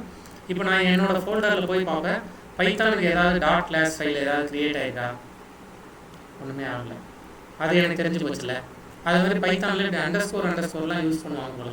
ஜாவாவில் நம்ம அப்படிலாம் கொடுக்கல, முன்னாடி பின்னாடிலாம் அண்டர்ஸ்கோர்லாம் வச்சுருக்காங்க. அப்படிங்கிறது தெரியுதா? பிரிண்ட் ஸ்டேட்மெண்ட் என்னங்கிறது தெரியுதா? system.out.println ஈக்குவலண்ட்டான பிரிண்ட் ஸ்டேட்மெண்ட் என்னங்கிறதெல்லாம் தெரியுதா? இது வரைக்கும் சொல்லியிருக்கிறது புரியுதா? இப்போ பேரலாக என்னென்னலாம் ரொம்ப கம்மியாக தான், கோடிங் வைஸ் ரொம்ப கம்மியாக தான் பார்த்துருக்கோம். அப்போ இன்றைக்கி நிறைய டைம் இருக்குது. அப்போ இந்த மாதிரி எக்ஸ்ப்ளோர்லாம் பண்ணிப்பாரு. ஜாவாவில், ஜாவா ஸ்கிரிப்டில், C#, பைத்தானில், இன்னும் PHPயில் வேணும்னா PHPயில், எதில் வேணுமோ ட்ரை பண்ணிப்பாரு. அப்போ நீங்கள் ஆமாம் கரெக்ட், அவுட்புட் ஸ்டேட்மெண்ட். இப்போ இதுக்கு அடுத்து தான் இப்போ ஜாவாவில் என்னென்னலாம் இருக்குங்கிறத இப்போ ப்ரோக்ராம்குள்ளே இப்போ தான் வரும். கரெக்டாக இதில் எதுவுமே நமக்கு தெரியாது. பப்ளிக்னா என்ன, கிளாஸ்னா என்ன, பப்ளிக்ஸ்னா என்ன, ஸ்டாட்டிக்னா என்ன, வாய்டுனா என்ன, எதுவுமே நமக்கு தெரியாது. கரெக்டாக டைம் இருக்குது, இன்றைக்கே பார்த்துருமா? போர் அடிக்குதா? ஏதாவது எதுக்கு வேண்டாம்னு சொன்னீங்க? போர் அடிக்குதா? அடி பார்த்துக்கலாம். இன்னும் கொஞ்சம் நேரம் பார்ப்போம். எப்போ போர் அடிக்குதோ அப்போ சொல்லுங்கள். போய் அடிக்குதா இல்லை. இப்போ அடுத்த டிஸ்கஷன் போகலாம். அடுத்த டிஸ்கஷன் வந்து இப்போ ஜாவாவில் ஆப்ஜெக்ட் ஓரியன்டட் ப்ரோக்ராமிங் தான் படிக்கிறோம். என்னன்னே தெரியாமல் பப்ளிக்னு எழுதியிருக்கோம், கிளாஸ்னு எழுதியிருக்கோம், இதெல்லாம் எழுதியிருக்கோம். கரெக்டாக? இப்போ ஃபஸ்ட்டு கிளாஸ்னால் என்ன, ஆப்ஜெக்ட்னா என்ன அப்படிங்கிறத டிஸ்கஸ் பண்ணலாம். இது எல்லா ப்ரோக்ராமிங் லாங்குவேஜஸ்க்கும் ஈக்குவல் தான். பிஹெச்பியும் ஆப்ஜெக்ட் ஓரியன்டட் ப்ரோக்ராமிங்கை சப்போர்ட் பண்ணும், பைத்தானும் ஆப்ஜெக்ட் ஓரியன்டட் ப்ரோக்ராமிங்கை சப்போர்ட் பண்ணும், ஜாவா, C#, C++ எல்லாமே சப்போர்ட் பண்ணும். இப்போ நம்மளோட இப்போ டிஸ்கஷன் வந்து என்னென்னா, ஆப்ஜெக்ட் ஓரியன்டட் ப்ரோக்ராமிங்னா என்ன, அதோட பேசிக்ஸ் நான் என்னென்னலாம் தெரிஞ்சிருக்கணும் அப்படிங்கிறதா. ஆப்ஜெக்ட் இதை பற்றி ஏற்கனவே பேசணும்.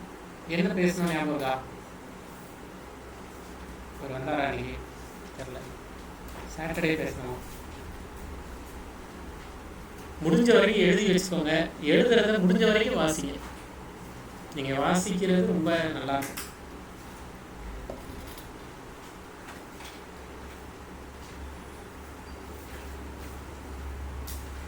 ஜாலியாக இருக்கீங்க. இல்லை இப்போ அவங்களுக்கு தானே வேலை. அவர் வரல நினைக்கிறாங்க. ஓகே, எதுக்கு அப்புறமா இதை பார்த்தோம் ஆப்ஜெக்ட் ஓரியன்டட் ப்ரோக்ராமிங்கிறது? எந்த கான்டெக்ஸ்டில் இதை நம்ம பேசணும்? கரெக்ட். அதாவது வரிசையாக பேசிக்கிட்டே வந்தோம். ஒரு பெரிய கதையை ஆற்றிக்கிட்டு இருந்தோம். எப்படி கம்ப்யூட்டர் வந்து தெரியுமா, எப்படி ஓஎஸ் வந்து தெரியுமா, எப்படி ப்ரோக்ராமிங் லாங்குவேஜ் வந்து தெரியுமா, அவ்வளோ பேர் வேலை செஞ்சுருக்காங்களே, நீங்கள் அதெல்லாம் ஃபீல் பண்ண மாட்டிங்களா அப்படின்னு ஒரு சுதந்திர போராட்ட உரை ஒன்று ஆற்றிக்கிட்டு இருந்தோம்ல. அந்த டிஸ்கஷனில் ப்ரொசீஜர் ஓரியன்டட்லேருந்து ஆப்ஜெக்ட் ஓரியன்டட் ப்ரோக்ராமிங் எப்படி வந்தது அப்படிங்கிறத டிஸ்கஸ் பண்ணோம். அப்போ இன்னும் object oriented programming everything is object அப்படின்னு பேசியிருந்தோம். பேசணுமான்னு தெரில, பேசியிருக்கலாம். எல்லாமே ஆப்ஜெக்ட், அதோட மெயின் கோல் வந்து ஆப்ஜெக்ட் தான். அப்போ ஆப்ஜெக்ட்னா என்ன அப்படிங்கிறது தான் அடுத்த கேள்வி. ஆப்ஜெக்ட்டுங்கிறது ரியல் டைம் என்டிட்டி. என்டிட்டினா பொருள், அவ்வளோ. நீங்கள் கண்ணு முன்னாடி பார்க்குற எல்லாமே ரியல் டைம் என்டிட்டி தான். வாட்டர் பாட்டில், நோட்டு, பேனா, லேப்டாப், சேர், டிவி, ஃப்ரிட்ஜு, வாஷிங் மிஷின், நீங்கள் பார்க்குற எல்லாமே, நீங்கள், நான், எல்லாமே ரியல் டைம் என்டிட்டி தான். ரியல் டைம் என்டிட்டி இல்லை ரியல் லைஃப் என்டிட்டி தான். அப்போ ஆப்ஜெக்ட்டுக்கு ஏதாவது எக்ஸாம்பிள் சொல்லுங்கன்னா என்ன சொல்கிறது? வாய்க்கு வந்ததை சொல்லலாம். அந்த ரூமில் நீங்கள் உட்காந்துருக்கீங்க, நீங்கள் என்ன வேணாலும் சொல்லலாம். என் வாட்ச் வந்து ஒரு ஆப்ஜெக்ட் ஓரியன்டட், நான் மோதிரம் போட்டிருக்கேன் ஆப்ஜெக்ட் ஓரியன்டட், இந்த மாதிரி என்ன, அது ஒரு ஆப்ஜெக்ட் தான், இப்படி என்ன வேணாலும் சொல்லலாம். அப்போ அடுத்த கேள்வி, கிளாஸ்னால் என்ன அப்படிங்கிறது. ஆப்ஜெக்ட்டுங்கிறது ரியல் டைம் என்டிட்டி, ஆப்ஜெக்ட்டுங்கிறது ஃபிசிக்கல் என்டிட்டி. ஆப்ஜெக்ட்டுங்கிறது ரியல் டைம் என்டிட்டி, ஆப்ஜெக்ட்டுங்கிறது ஃபிசிக்கல் என்டிட்டி. அப்போ கிளாஸுங்கிறது லாஜிக்கல் என்டிட்டி. புரியுதா?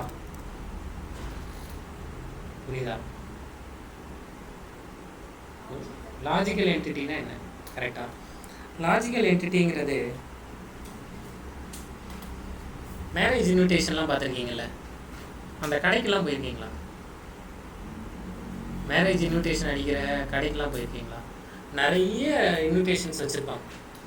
அதில் நீங்கள் உங்களுக்கு பிடிச்ச ஒரு டிசைனை எடுத்து இது ஓகேன்னு சொல்லுவீங்க. நீங்கள் கொடுக்குற இன்புட்ஸ், நீங்கள் என்னென்ன டேட்டா கொடுக்குறீங்களோ, கல்யாணம் பொண்ணு யார், மாப்பிள்ளை யார், எங்கே நடக்குது, என்ன டைப் பண்ணணும்னு சொல்கிறீங்களோ அதை பிரிண்ட் பண்ணி, பிரிண்டிங்க்கு தனி சார்ஜ் சொல்லுவாங்க.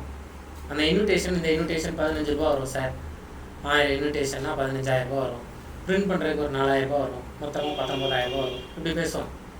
நீங்கள் நிறைய இன்விடேஷன் சாம்பிள்ஸ் பார்க்குறீங்கல்ல, அந்த சாம்பிள்ஸ் தான் கிளாஸ். அந்த சாம்பிள்ஸை நீங்கள் கையிலையும் பார்க்கலாம், சிஸ்டம்லேயும் பார்க்கலாம்.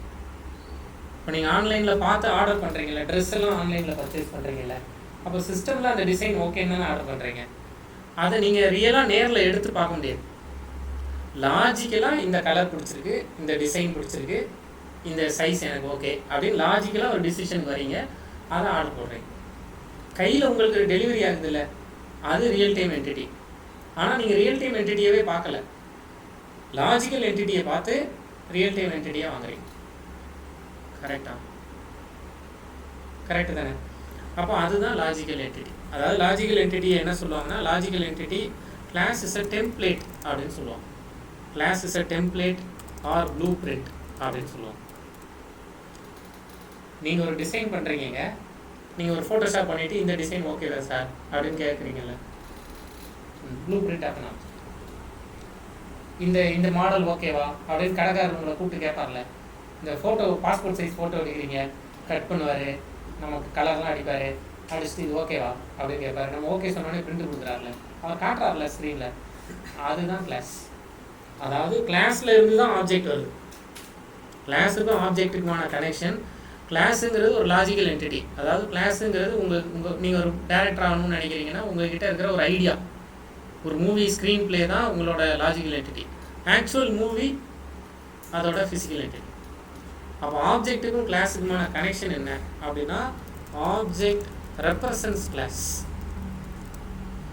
நான் எதை பார்த்து ஒரு பைக் ஓகேன்னு சொல்கிறேன், எதை பார்த்து ஒரு வாட்ச் ஓகேன்னு சொல்கிறேன், நான் ஏதோ ஆன்லைனில் பார்க்குறேன் இல்லை பேப்பரில் பார்க்குறேன், இந்த டிசைன் நல்லா இருக்கு அப்படின்னு முடிவு பண்ணுறேன். அதை வச்சுட்டு ரியலான ஆப்ஜெக்டை போய் வாங்கிடுவேன். அப்போ ஆப்ஜெக்ட் ரெப்ரசன்ஸ் கிளாஸுங்கிறது புரியுதா? Object represents class. இன்னொரு ஒரு பாயிண்ட்டு இதில் சேர்த்துக்கலாம்.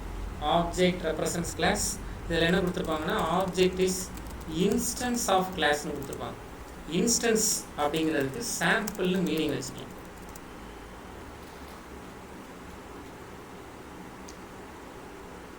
இப்போ நீங்கள் வச்சிருக்கிற லேப்டாப்ங்கிறது ஒரு சாம்பிள். அது மாதிரி அவங்க பல லட்சம் லேப்டாப் வச்சுருப்பாங்க. அதை ஃபஸ்ட்டு டிசைன் பண்ணியிருப்பாங்க. அந்த டிசைன் தான் கிளாஸ். அதுக்கான ஆக்சுவல் ப்ராடக்ட் தான் ஆப்ஜெக்ட். அப்போ கிளாஸுக்கும் ஆப்ஜெக்ட்டுக்குமான கனெக்ஷன் புரியுதா? ஆக்சுவலான டெஃபினிஷன், கிளாஸுங்கிறது டெம்ப்ளேட் ஆர் ப்ளூ பிரிண்ட். ஆப்ஜெக்ட்டுங்கிறது real time entity, real life entity. இப்போ கிளாஸுங்கிறது லாஜிக்கல், ஆப்ஜெக்ட்டுங்கிறது physical. Object represents class, object is instance of class. இதோட சேர்ந்து என்ன நோட் பண்ணி வச்சுக்கலாம் அப்படின்னா, without class we cannot create object. Feel பண்ணி நீங்கள் ஆமான்னு ஃபீல் பண்ணால் எழுதி வச்சுக்கோங்க, இல்லைன்னா அதை கொஸ்டின் கேள்வி. கிளாஸ் இல்லாமல் ஆப்ஜெக்டை உருவாக்க முடியாது. ஒரு 3D இமேஜ் காமிக்கிறாங்க, நம்ம ரெடி பண்ண போகிற ஸ்போர்ட்ஸ் பைக் இப்படி தான் இருக்கும் அப்படின்னு காமிக்கிறாங்க. நீங்கள் தான் அந்த கம்பெனி ஓனர், ஓகே பண்ணுறீங்க. அடுத்து அதில் ப்ரொடக்ஷனுக்கு போயிடுவோம். கரெக்டு தானே? இப்படி தான் இருக்கும். அந்த அந்த அந்த 3D இமேஜை பார்க்குறீங்கல்ல, அதுதான் கிளாஸ். இப்போ கிளாஸ் இல்லாமல் ஆப்ஜெக்ட் இல்லை. ஆப்ஜெக்ட் இல்லாமல் கிளாஸ் இருக்கலாமா? இருக்கலாமா? சாம்பிள் பீஸ் மட்டும் வச்சுருக்கோம், நீங்கள் ஓகே சொன்னீங்கன்னா ரெடி பண்ணி தருவோம், எப்படிலாம் சொல்லுவாங்கல்ல. அப்போ ஆப்ஜெக்ட் இல்லாமல் கிளாஸ் இருக்கலாம்.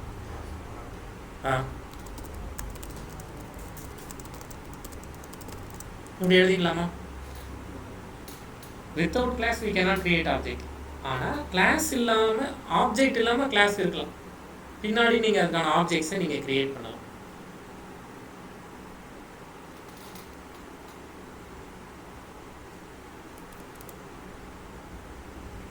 அப்போ எப்பவுமே ப்ரோக்ராம் எதுலேருந்து ஸ்டார்ட் ஆகும்னா, கிளாஸ்லேருந்து ஸ்டார்ட் ஆகும். ஜாவாவில். ஏன்னா ஜாவாவே என்ன கொடுத்துருப்பாங்கன்னா, class based object oriented programming லாங்குவேஜ்னு கொடுத்துருப்பாங்க.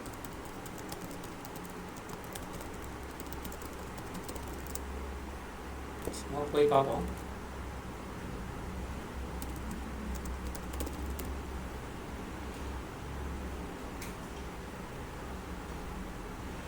ஏதாவது கொடுத்துருக்காங்களா?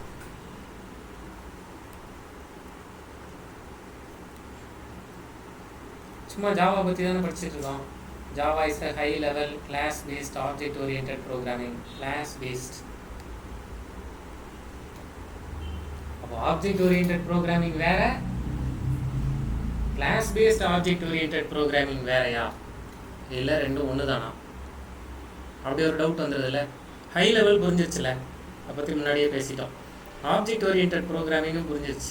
இப்போ கிளாஸ் பேஸ்ட் ஆப்ஜெக்ட் ஓரியன்டட் ப்ரோக்ராமிங்னு போட்டிருக்காங்களே, அப்படின்னா என்ன? அப்படின்னா ஜாவாவில் நீங்கள் கிளாஸை க்ரியேட் பண்ணிட்டு தான் ஆப்ஜெக்டை க்ரியேட் பண்ண முடியும். அப்போ இதில் என்ன கேள்வி கேட்கலாம்? கிளாஸ் இல்லாமல் ஆப்ஜெக்ட் எதில்? ஜாவாலையா? ஜாவாவில் பண்ண முடியாது. அப்போ மற்ற லாங்குவேஜஸில் பண்ணலாம். அப்படி ஒரு கேள்வி வந்துடுதுல்ல. நீங்கள் சொல்கிறது இது ரொம்ப ஸ்ட்ரெஸ் பண்ணுறது பார்த்தா, அப்போ மற்ற லாங்குவேஜில் கிளாஸ் இல்லாமல் ஆப்ஜெக்ட் க்ரியேட் பண்ணலாமா? ஜாவாவில் கிளாஸ்னு டைப் பண்ணிட்டு தான் நீங்கள் ஆப்ஜெக்டை க்ரியேட் பண்ண முடியும்னு சொல்லிட்டோம். இப்படி டைப் பண்ணிட்டு தான் ஆப்ஜெக்டை க்ரியேட் பண்ண முடியும்னு சொல்லிட்டோம். கரெக்டாக?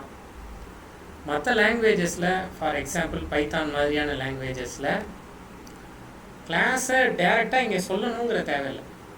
இப்போ நான் ஒரு ஆப்ஜெக்ட் க்ரியேட் பண்ணுறேன். நான் காருங்கிறதுக்கு இப்போது பைக் ஒன்று வச்சுக்கிறேன்னு வச்சுக்கோங்க. நான் வந்து ஆக்டிவா அப்படின்னு ஒன்று க்ரியேட் பண்ணுறேன். இது என்னோடய ஸ்கூட்டர்ஸ் இல்லை பைக்கில் ஒன்று அப்படின்னு வச்சுக்கிறேன்னா பைக்குங்கிறது என்னோடய கிளாஸ். இப்படி ப்ராக்கெட்ஸ் கொடுத்துக்குவோம். இப்படி ப்ராக்கெட்ஸ் கொடுத்துட்டு பைக்குக்கு ஆப்ஜெக்ட் க்ரியேட் பண்ணுவோம். இப்போ பைக்குங்கிறது இப்படி கொடுக்குறோம்ல, இந்த ப்ராக்கெட்ஸ் கொடுக்கலன்னா இது கிளாஸ்.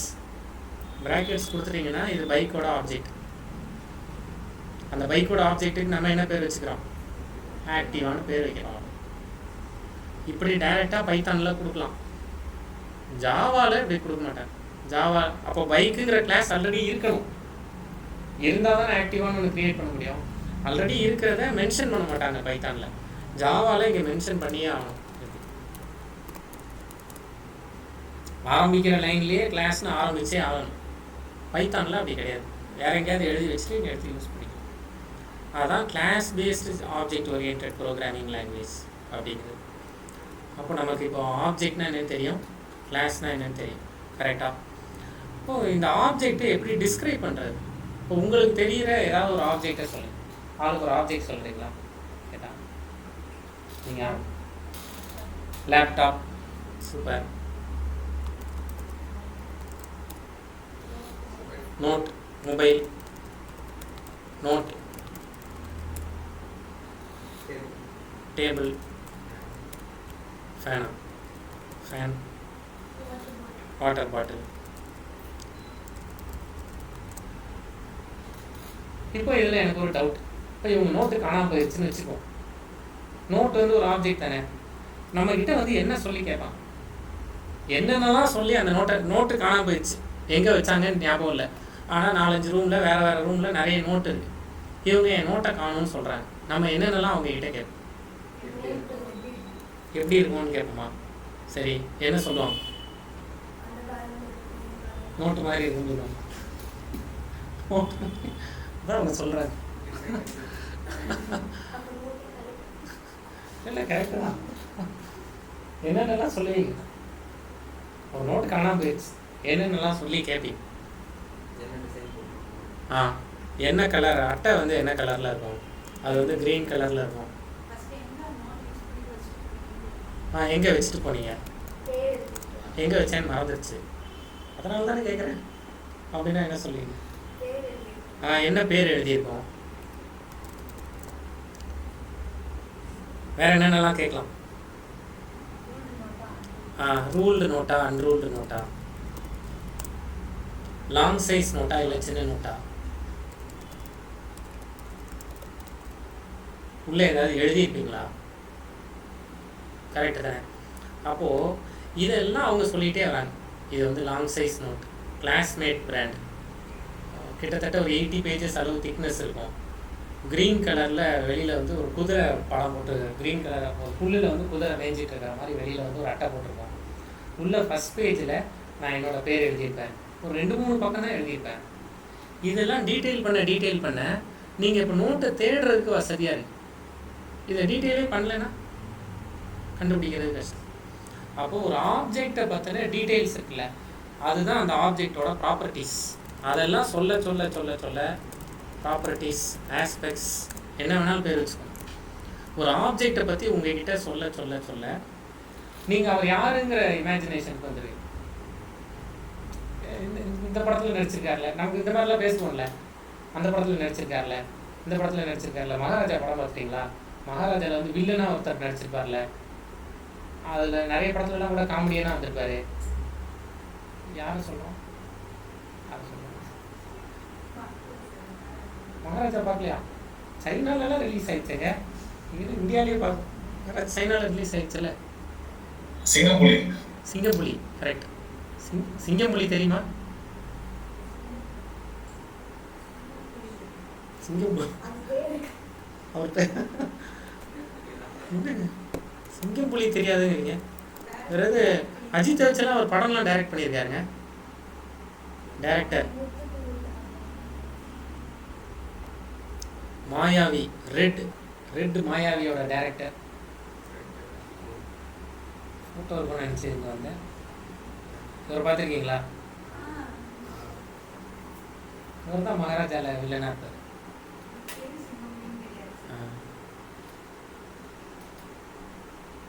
வேற என்ன ஃபேமஸான படத்தில் எங்கே நடிச்சிருக்காரு அவரு? தெரியலண்ணே. மாயாண்டி குடும்பத்தார். மாயாண்டி குடும்பத்தார். இந்த டேரக்டர்ஸ்லாம் ஒன்றா நடிச்சது. அதாவது எதுக்கு சொல்கிறேன்னா, நமக்கு ஒருத்தரை பற்றின பேர் மறந்துடுச்சு. அப்போ நம்ம அவரை பற்றி டீட்டெயில் பண்ணிகிட்டே போவோம். நம்ம கரெக்டாக அவரை கண்டுபிடிச்சிருவோம். அதுதான் ஆப்ஜெக்ட்.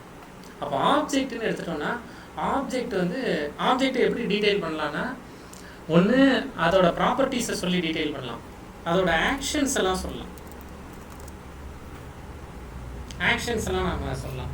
இந்த படத்தில் கூட நடிச்சிருக்காரு, அந்த படத்தில் வில்லனாக நடிச்சிருக்காரு, இந்த படத்தில் காமெடியனாக நடிச்சிருக்காரு, ஒரு பாட்டுக்கு கூட டான்ஸ் ஆடுவார், இப்படிலாம் சொல்லிகிட்டே போவோம்ல. அப்போது அதெல்லாம் அந்த ஆப்ஜெக்டோட ஆக்ஷன்ஸ். கரெக்டாக? அப்போது ஒரு ஆப்ஜெக்ட்னு எடுத்துட்டோம்னா, ஒரு ஆப்ஜெக்ட்டுக்கு 2 விஷயம் இருக்கும். ஆப்ஜெக்டோட இன்னொரு டெஃபினேஷன் என்ன சொல்லுவாங்க அப்படின்னா, object is combination of states and behaviours. நீங்கள் ஸ்டேட்டுங்கிறது அதோடைய நிலைனா ஸ்டேட்னா அதை சொல்கிறது, அதை டீட்டெயில் பண்ணுறது. பச்சை colour note, long size note, ruled note, இப்படின்னு டீட்டெயில் பண்ணுறீங்கல்ல, அதெல்லாம் சேர்த்து தானே அதோட ஸ்டேட் கிடைக்குது. அதான் அதோட ஸ்டேட். பிஹேவியர்ங்கிறது அது என்னென்ன வேலை செய்யும் அப்படிங்கிறது அதோட பிஹேவியர். அப்போ வாட் இஸ் ஆப்ஜெக்ட் அப்படிங்கிறதுக்கு combination of states and behaviours அப்படிங்கிறதும் ஒரு ஆன்சர். சும்மா இதோட சைடில் இன்டர்வியூ பெர்ஸ்பெக்டிவில் இதை பற்றி சொல்கிறேன். நான் ஒரு இன்டர்வியூ போகிறேன். இப்போ நான் இன்டர்வியூ போகிறத விட்டுருங்க, பொதுவாக இன்டர்வியூ பாயிண்ட் ஆஃப் வியூவில் சொல்கிறேன். நான் இந்த மிஸ்டேக்ஸ்லாம் பண்ணியிருக்கேன். மற்றவங்களை இம்ப்ரெஸ் பண்ணணுங்கிறதுக்காக பதில் சொல்கிறேன். பொதுவாக என்னோட ரெக்வெஸ்ட் நேற்று உங்ககிட்ட பேசிகிட்டு இருக்கும்போது கூட சொன்னேன், தொட்டனை தூரும் மலர்கேணி, தொட்டனை தூரும் இல்லை, உள்ளத்தனையது உயர்வு அப்படின்னு, வெள்ளத்தனைய மலர் நீட்டம் மாந்தர்தம் உள்ளத்தனையது உயர்வு அப்படின்னு ஒரு திருக்குறள் இருக்குங்க. உங்ககிட்ட தானே பேசிகிட்டு இருந்தேன். அதாவது ஒரு தண்ணியில் தாமரைப்பூ எவ்வளோ ஹைட்டு போகுமோ, தண்ணி எவ்வளோ தூரம் இருக்கோ அவ்வளோ ஹைட்டுக்கு அது போகும். அது மாதிரி உங்கள் மேலே உங்களுக்கு இருக்கிற ஒப்பீனியன் தான் உங்களோட ஹைட்டு. உங்கள் மேலே மற்றவங்களுக்கு இருக்கிற ஒப்பீனியன் இல்லை. கரெக்டாக? அப்போ நான் போய் இன்டர்வியூவில் இன்னொருத்தரை நான் எதுக்கு இம்ப்ரெஸ் பண்ணணும்? இம்ப்ரெஸ் எப்படி வேணாலும் பண்ணலாம். ஒருத்தரை இம்ப்ரெஸ் பண்ணுற மாதிரி நமக்கு நடந்துக்கிட்டாங்க. அப்பா அம்மாவே ஸ்கெட்ச் போட்டு நமக்கு தூக்க தெரியும். நமக்கு 1/2 மணி நேரம் இன்டர்வியூ பண்ணுறவரெல்லாம் தூக்குறது என்ன பெரிய விஷயமா? அது ஒரு மேட்டரே கிடையாது. ஆனால் அந்த இம்ப்ரெஷன் ஃபேக் இம்ப்ரெஷனாக இருந்தால் பின்னாடி நம்ம கஷ்டப்பட்டுருவோம், கம்ப்ளீட்டாக கஷ்டப்பட்டுருவோம். அது பர்சனலாகவும் சரி ப்ரொஃபஷ்னலாகவும் சரி ரொம்ப கஷ்டப்பட்டுருவோம். அப்போ நான் உங்ககிட்ட வைக்கிற ரெக்வெஸ்ட் என்னென்னா, இன்னொருத்தர்கிட்ட இம்ப்ரெஷன் வரணுங்கிறதுக்கு ஒரு விஷயத்தை செய்ய வேண்டாம். ஆனால் செல்ஃப் இம்ப்ரெஷனை எவ்வளோ நல்லா கொண்டு வர முடியுமோ கொண்டு வந்துட்டு, அதுக்கு என்னென்னலாம் உங்களால் ட்ரை பண்ண முடியும் அப்படிங்கிறத ட்ரை பண்ணிகிட்டே இருக்கு. இப்போ நான் ஒரு இன்டர்வியூ போகிறேன், வாட் இஸ் ஆப்ஜெக்ட்னு கேட்குறாங்க. எனக்கு முன்னாடி ஒரு 5 பேர், நீங்கள் 5 பேர் இன்டர்வியூ அட்டன் பண்ணியிருக்கீங்க. இப்போ வாட் இஸ் ஆப்ஜெக்ட்னு கேட்கும்போது எனக்கு கிளியர் கட்டாக தெரியும், நீங்கள் எல்லாருமே வாட் இஸ் ஆப்ஜெக்ட்டுங்கிறது object is combination of states and behaviours அப்படின்னு பதில் சொல்லியிருப்பீங்க அப்படின்னு நானாகவே ப்ரெடிக்ட் பண்ணிட்டு அப்போ என்கிட்ட வாட் இஸ் ஆப்ஜெக்ட்னு கேட்குறாங்க. நான் அங்கே போய் நின்றுட்டு வாட் இஸ் ஆப்ஜெக்ட் அப்படிங்கிறதுக்கு object is real time entity அப்படின்னு நான் பதில் சொல்கிறேன். மற்றவங்க சொல்லாத ஒரு பதிலை நம்ம சொல்லுவோம், அப்போ தானே நமக்கு பெருமையாக இருக்கும். அப்படின்னு நான் இந்த பதில் சொன்னேன்னா, அதுக்கு அடுத்து can you explain me further அப்படின்னு அவர் கேட்பார்ல, அது எனக்கு தெரிஞ்சால் அந்த பதில் சொல்லுங்கள். இப்போ 2-3 டெஃபினேஷன் இருக்குது நம்மகிட்ட.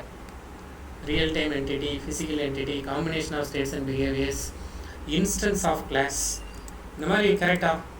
இந்த மாதிரி 2-3 ஆன்சர் நம்மகிட்ட இருக்குது. இதில் எந்த ஆன்சரை நான் சொல்கிறேன்? எந்த ஆன்சரை சொல்லலாம்? ஒன்று எல்லா ஆன்சரையும் சொல்லலாம், இல்லை எதுலேருந்து ஸ்டார்ட் பண்ணுறேன்? நீங்கள் என்ன நினைக்கிறீங்க?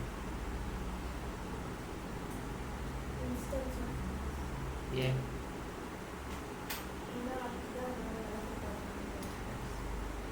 உங்களால் எதை டீட்டெயில் பண்ண முடியுமோ, ஒரு பக்கத்தில் இன்டர்வியூங்கிறது பக்கத்தில் இருக்கிறவருக்கு சொல்லி கொடுக்குறது தான்.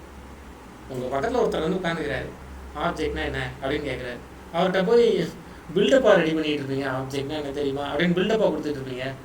மனசார சொல்லி கொடுப்பீங்கல்ல, ஆப்ஜெக்ட்டுங்கிற இது தான் அப்படின்னு உங்களுக்கு புரிஞ்சதை எக்ஸ்பிளைன் பண்ணுவீங்கல்ல. அது வந்து க்ளோஸ் டு டெஃபினிஷன் இருக்கலாம், கட்டாயமாக அது டெஃபினிஷனாக தான் இருக்கணுங்கிற கட்டாயம் இல்லைல்ல. அவ்வளோதான் இன்டர்வியூ. அதுக்கு உட்காந்து தனி ப்ரிப்பரேஷனுக்குலாம் போக வேண்டிய தேவையில்லை. உங்களுக்கு புரிஞ்சு எக்ஸ்பிளைன் பண்ணு. அதில் தப்பாக இருக்குன்னா அவர் திருத்துவார்ல, அவர் கேள்வி கேட்பார்ல, அவ்வளோதான் இன்டர்வியூ. தனியாக உட்காந்து பெரிய ப்ரிப்பரேஷன் தேவையில்லை.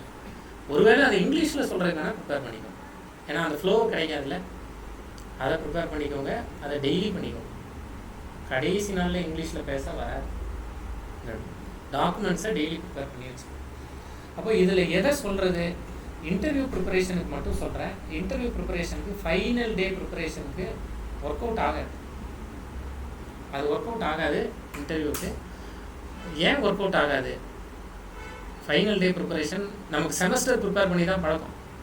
இன்டர்வியூ ப்ரிப்பேர் பண்ணி பழக்கம் கிடையாது. செமஸ்டருக்கு ஃபைனல் டே படித்து தான் பழக்கம். அதனால் நம்ம பழக்க தோஷத்தில் என்ன பண்ணுவோம்னா, செமஸ்டரே கிளியர் பண்ணாலு அப்படின்னு நம்புவோம். ரியலாக செமஸ்டர் கிளியர் பண்ணுறது கஷ்டம் தான், நான் அது இல்லைன்னு சொல்ல. ஆனால் இன்டர்வியூவில் என்ன நடக்கும்னா, இப்போ செமஸ்டரில் நான் போய் உட்காந்துருக்கேன், வாட் இஸ் ஆப்ஜெக்ட்டுங்கிற ஒரு 2 மார்க் கொஸ்டின் கேட்குறேன். எனக்கு அதுக்கு ஆன்சர் மறந்துடுச்சு. பின்னாடி ஒரு 16 மார்க் கொஸ்டினோ 10 மார்க் கொஸ்டினோ இருக்குது. Explain inheritance in Java with an example. அதுக்கு நான் எல்லாமே எழுதிட்டேன். அதுலேருந்து ஒரு 5 மார்க் இருக்குது. Create a class, create an ஆப்ஜெக்ட்னு ஒரு 5 மார்க் இருக்குது. அதையும் நான் எழுதிட்டேன். இப்போ திருத்துறவர் வாட் இஸ் ஆப்ஜெக்ட்டுக்கு பதில் சொல்லலை, ஆனால் கீழே இருக்கிற 2 பிக் கொஸ்டினுக்கு பதில் சொல்லியிருக்கேன்னா அதுக்கு 0 போட்டுருவார். அந்த 2 மார்க்குக்கு 0 போட்டுருவார். மீதி 2த்துக்கு எனக்கு அவர் மார்க் போட்டு தான் ஆகணும். கரெக்டா? இது செமஸ்டர். இன்டர்வியூவில் வாட் இஸ் ஆப்ஜெக்ட்னு கேட்குறாங்க, அதுக்கு எனக்கு பதில் தெரியல. அடுத்த கேள்வி ஓகே அப்படின்னு நம்ம கையில் ஒரு பேப்பர் கொடுத்துட்டு create a class, create an instance for this class அப்படின்னு சொல்கிறாங்க. நீங்கள் எழுதிட்டே இருக்கீங்க. உங்களால் சந்தேகமாக இருக்கும், ஆப்ஜெக்ட்னாலே என்னன்னு இவருக்கு தெரியல. இவர் உட்காந்து ஒரு பெரிய இன்ஹெரிட்டன்ஸுக்கு ஒரு பெரிய ப்ரோக்ராம் எழுதி எனக்கு எக்ஸ்பிளைன் பண்ணுறாரு. நான் கேட்குறது கரெக்டா? அந்த கேள்விக்கு பதில் தெரியலன்னா இந்த கேள்விக்கும் 0 தான். இன்டர்வியூ தான் அது. ரியலாகவே உங்களை வியூ பண்ணுறாங்க, உங்களுக்கு எவ்வளோ தெரிஞ்சிருக்குன்னு பார்க்குறதே தவிர உங்களுக்கு மார்க் போடுறது அவங்க கோல் இல்லை. உங்களுக்கு மார்க் போட்டு உங்களை ஃபெயில் ஆக்கி அவருக்கு என்ன லாபம்? டைம் தான் வேஸ்ட். இன்டர்வியூ பண்ணுறதுக்கு டைம் தான் வேஸ்ட். உங்களை இன்டர்வியூ பண்ணி உங்களை ரிஜெக்ட் பண்ணுறதில்ல. அப்போ உங்களை செலக்ட் பண்ணணுங்கிற மூடில் தான் அவர் இருப்பார். நீங்கள் தான் போய் கஷ்டப்பட்டு ரிஜெக்ட் ஆகிக்கணும். நீ எப்படி என்னை செலக்ட் பண்ணுறேன்னு பார்ப்போம் அப்படின்னு நீங்கள் பிளான் பண்ணாதான். அப்போ இன்டர்வியூ ப்ரிப்பரேஷனுக்கு நீங்கள் பண்ண வேண்டியது பேசிக்ஸ் எல்லாம் நல்லா ஸ்ட்ரென்தன் பண்ணி ஃபீல் பண்ணி பேசணும். அப்போ தான் பின்னாடி உங்களை ரியல் ப்ராஜெக்ட்ஸில் வேலையும் வாங்கணும். அதை பண்ணி வச்சுக்கோங்க. அதுக்கு எனக்கு தெரிஞ்ச ஒரே வழி ரிப்பீட்டட் ரீடிங் தான். கடைசி நாள் ப்ரிப்பேர் பண்ணாதீங்க. டெய்லியும் ஒரு 15-20 நிமிஷம் நேற்று முந்தானா உங்கள்கிட்ட சொன்ன மாதிரி சும்மா வாசிங்க, போதுமானதாக இருக்கும். அது கிளாஸ்லேயே தெரியும். நீங்கள் கிளாஸில் ஆன்சர் பண்ண ஆரம்பிப்பீங்கல்ல, கிளாஸில் ஆன்சர் பண்ண ஆரம்பித்தாலே நீங்கள் இன்டர்வியூக்கு ரெடி ஆகிட்டீங்கன்னு அர்த்தம். கிளாஸில் ஆன்சர் பண்ணுறதுக்கு உங்களுக்கு தயக்கமாக இருக்குது அப்படின்னாலே நீங்கள் எங்கேயோ ஒரு இடத்துல உங்களோட ப்ரிப்பரேஷனில் லேக் ஆகுறீங்க. அதனால் அப்படி பார்த்து வச்சுக்கணும். இப்போ நம்ம என்ன பார்த்துருக்கோம்னா, ஆப்ஜெக்ட்னா என்ன, கிளாஸ்னா என்ன அப்படிங்கிறத பார்த்து வச்சுருக்கோம். நீங்களும் இன்டர்நெட்டில் போய் தேடுங்க. இப்போ ஆப்ஜெக்ட்னா என்னன்னு பார்த்துருக்கோம். எல்லா டாபிக்ஸுக்குமே என்ன பார்த்துக்கிறீங்க அப்படின்னா ஒரு 4-5 கொஸ்டின் வச்சுக்கோங்க. ஒய் ஃபஸ்ட்டு ஒய் ஒன்று சொன்னோமா, ஒய் ஒன்று வச்சுக்கோங்க. Why do we need object அப்படின்னு ஒரு கேள்வி கேட்கலாம்ல. இப்போ நம்ம படித்ததுலேருந்தே okay class is important, class is logical entity, why do we need object அப்படின்னு ஒரு கேள்வி கேட்கலாம்ல. அப்போ அந்த கேள்வி கேட்டால் அது நான் என்ன பதில் சொல்கிறது? How to you create object அப்படின்னு கேட்டால் நான் அதுக்கு என்ன பதில் சொல்கிறது? when should we go for object, when should we go for creating a class அப்படின்னு கேட்டால் நான் அதுக்கு என்ன பதில் சொல்கிறது? இதை எல்லாத்தையும் ரெடி பண்ணி வச்சுக்கோங்க. எல்லா டாபிக்ஸ்லேயுமே ஒய், ஹவு, வென், வாட் நாளாக பிரித்து வச்சுக்கோங்க. அப்போ தான் உங்களுக்கு ஒரு கிளாரிட்டி கிடைக்கும்.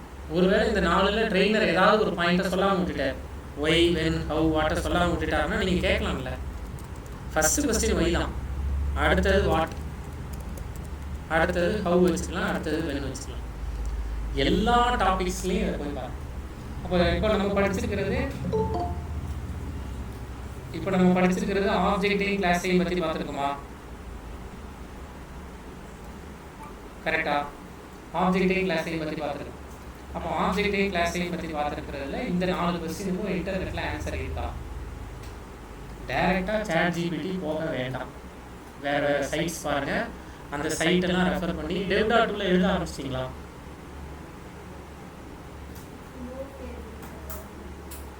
எதனால் அதில் நம்ம பெண்டிங் வச்சு குரூப்லேயே அனுப்பிச்சிருக்கீங்களா? குரூப்பில் அனுப்புங்க. அந்த லிங்க் அப்படியே எடுத்து குரூப்பில் போஸ்டர் க்ரியேட் பண்ணிவிட்டு மேலே URL அப்படியே காப்பி பண்ணி அனுப்பிங்க.